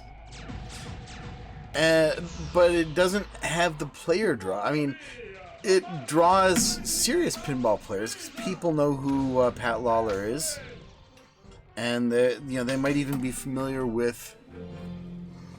I'm glad you enjoyed that. I had fun doing it. I'm looking forward to doing this with other designers as well. I've been going through, and I was originally planning on doing it all tied to their birthdays, but there's a couple weird clumping of birthdays. Like early March, there's like 3 of them in early March, and there's like 4 of them in early December. So I might change things around. Brian Eddy, I think, was a good first choice given how few games he's actually designed. I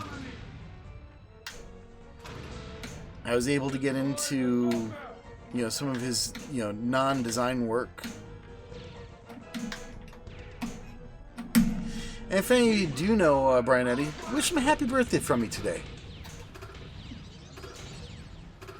Haha.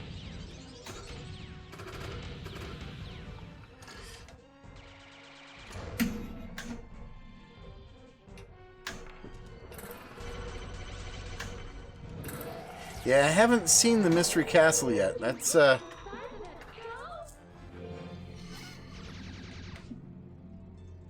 Actually, you know what? Now that you mention that... Okay, so we had a good run. I'm gonna wrap with a as far as I know, this doesn't have anything to do with Brian Eddy. But it is one of the one of the more recent games, and it plays so much better with stand-up targets as opposed to drop targets. What the actual? Yeah.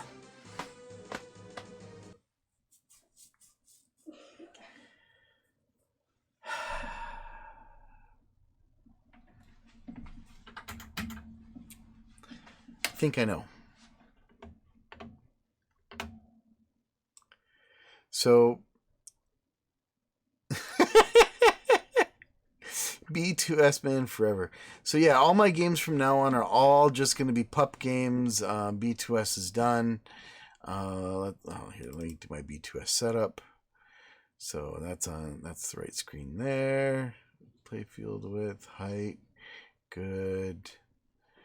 So, good. So there's the setup. There's my server.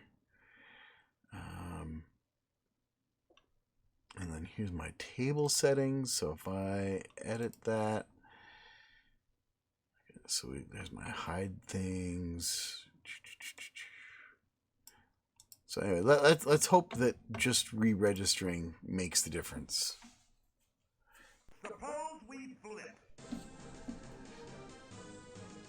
Nope.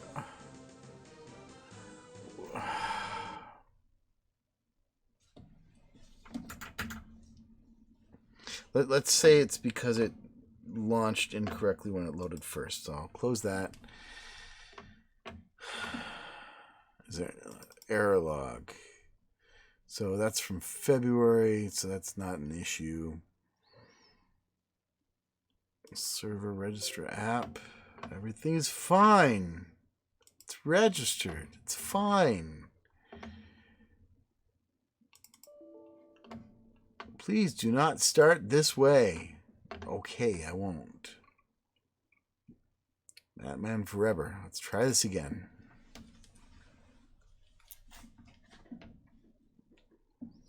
Actually, I really do quite enjoy the combination. Having the lock bar from the wide body to be able to have my hands on with the buttons down here makes for some great pinball action. And as well, I like classic video games, so being able to play the classic video games makes me happy as well.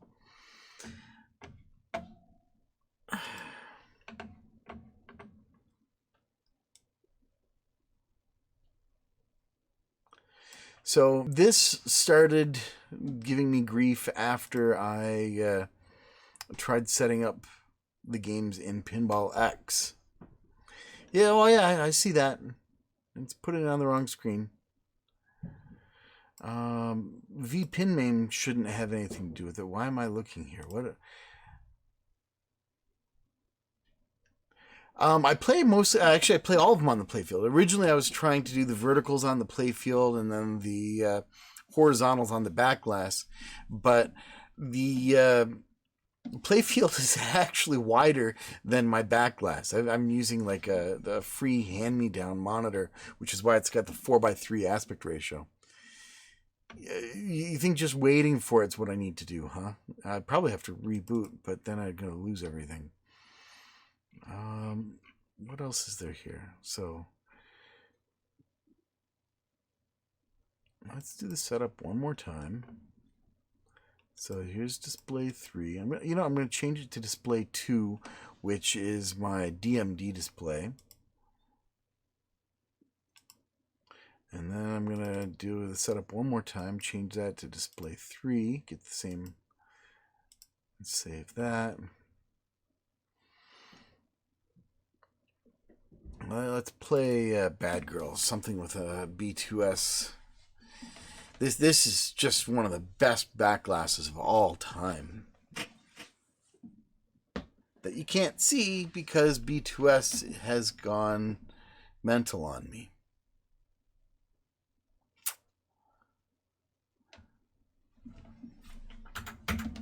Playfield art's actually better than the backglass. I kind of like the playfield art. Kind of neat remake of 8-Ball Deluxe.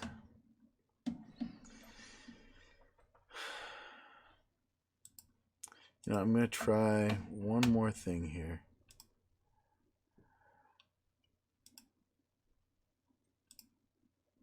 Let's see how long this takes.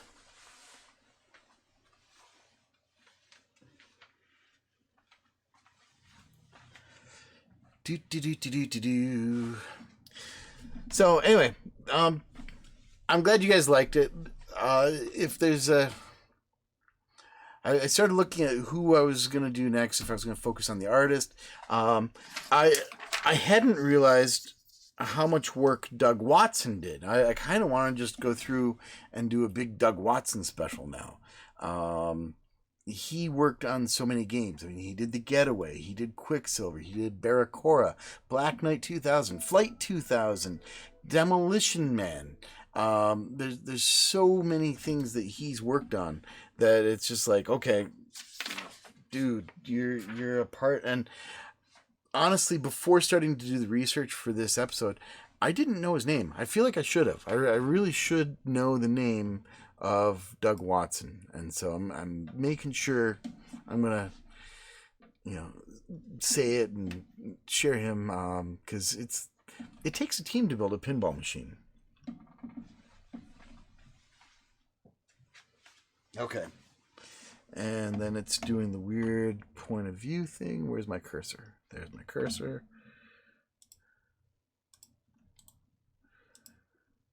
Region of interest. Awesome. So now, let's see if it was just something that didn't set properly, or if I have to go through and fingers crossed. Survey says yes. Okay.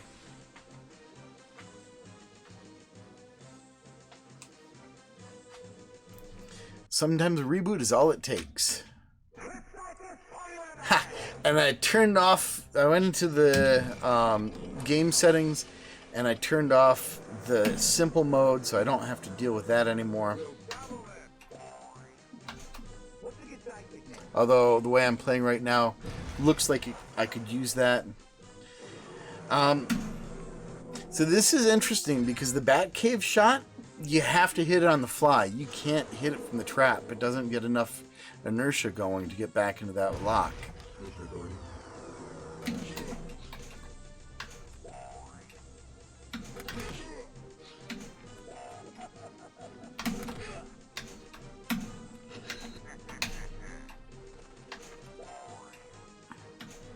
But I was amused by the drop targets. As soon as I learned that it's supposed to be just...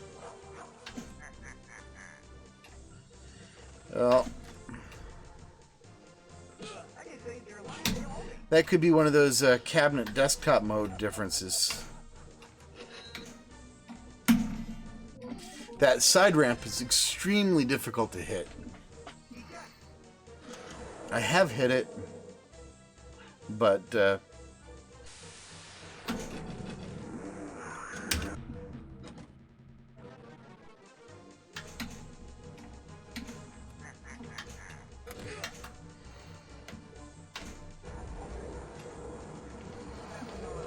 I even tried shooting it with the Batwing. See? Ah.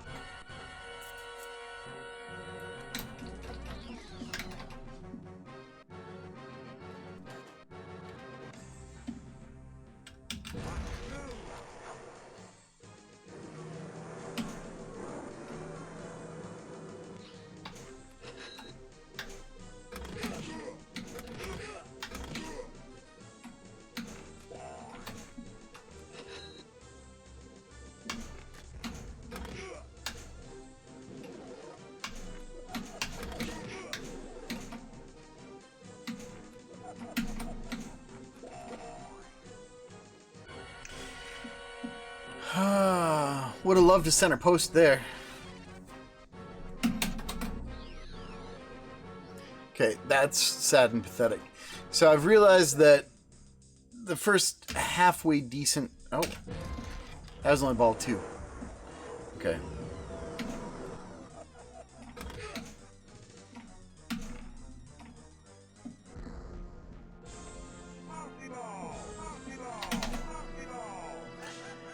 Now, could they have not afforded some voice actor to do that?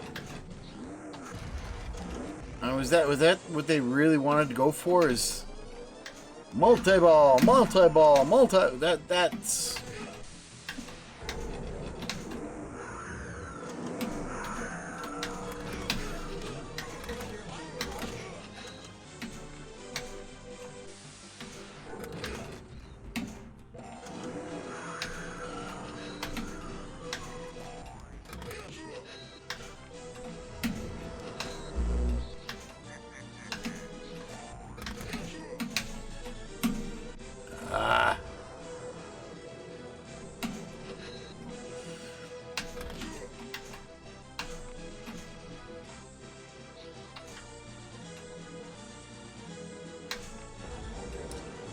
So, okay.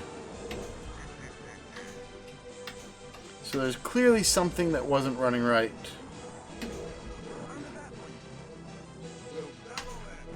That got reset with the...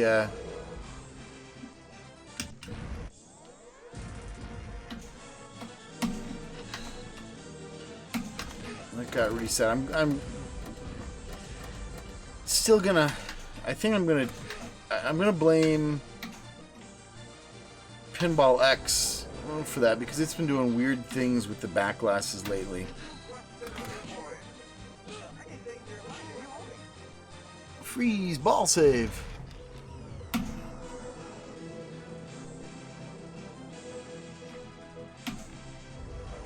Okay, I got it on the trap. Hey, I can shoot the Two-Face coins.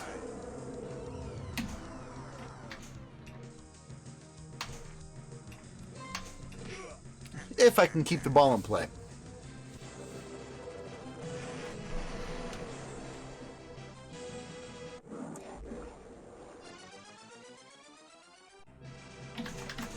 He's yawning. Oh, you know what? It's 8 o'clock.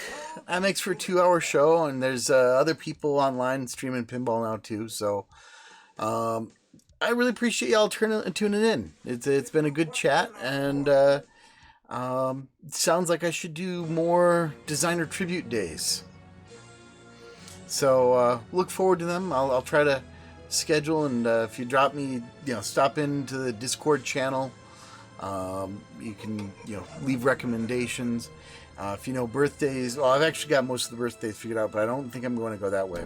I've got to come up with some other schedule to tie things in with. But anyway, I am done. You guys have a great night. Everybody stay healthy and keep on flipping.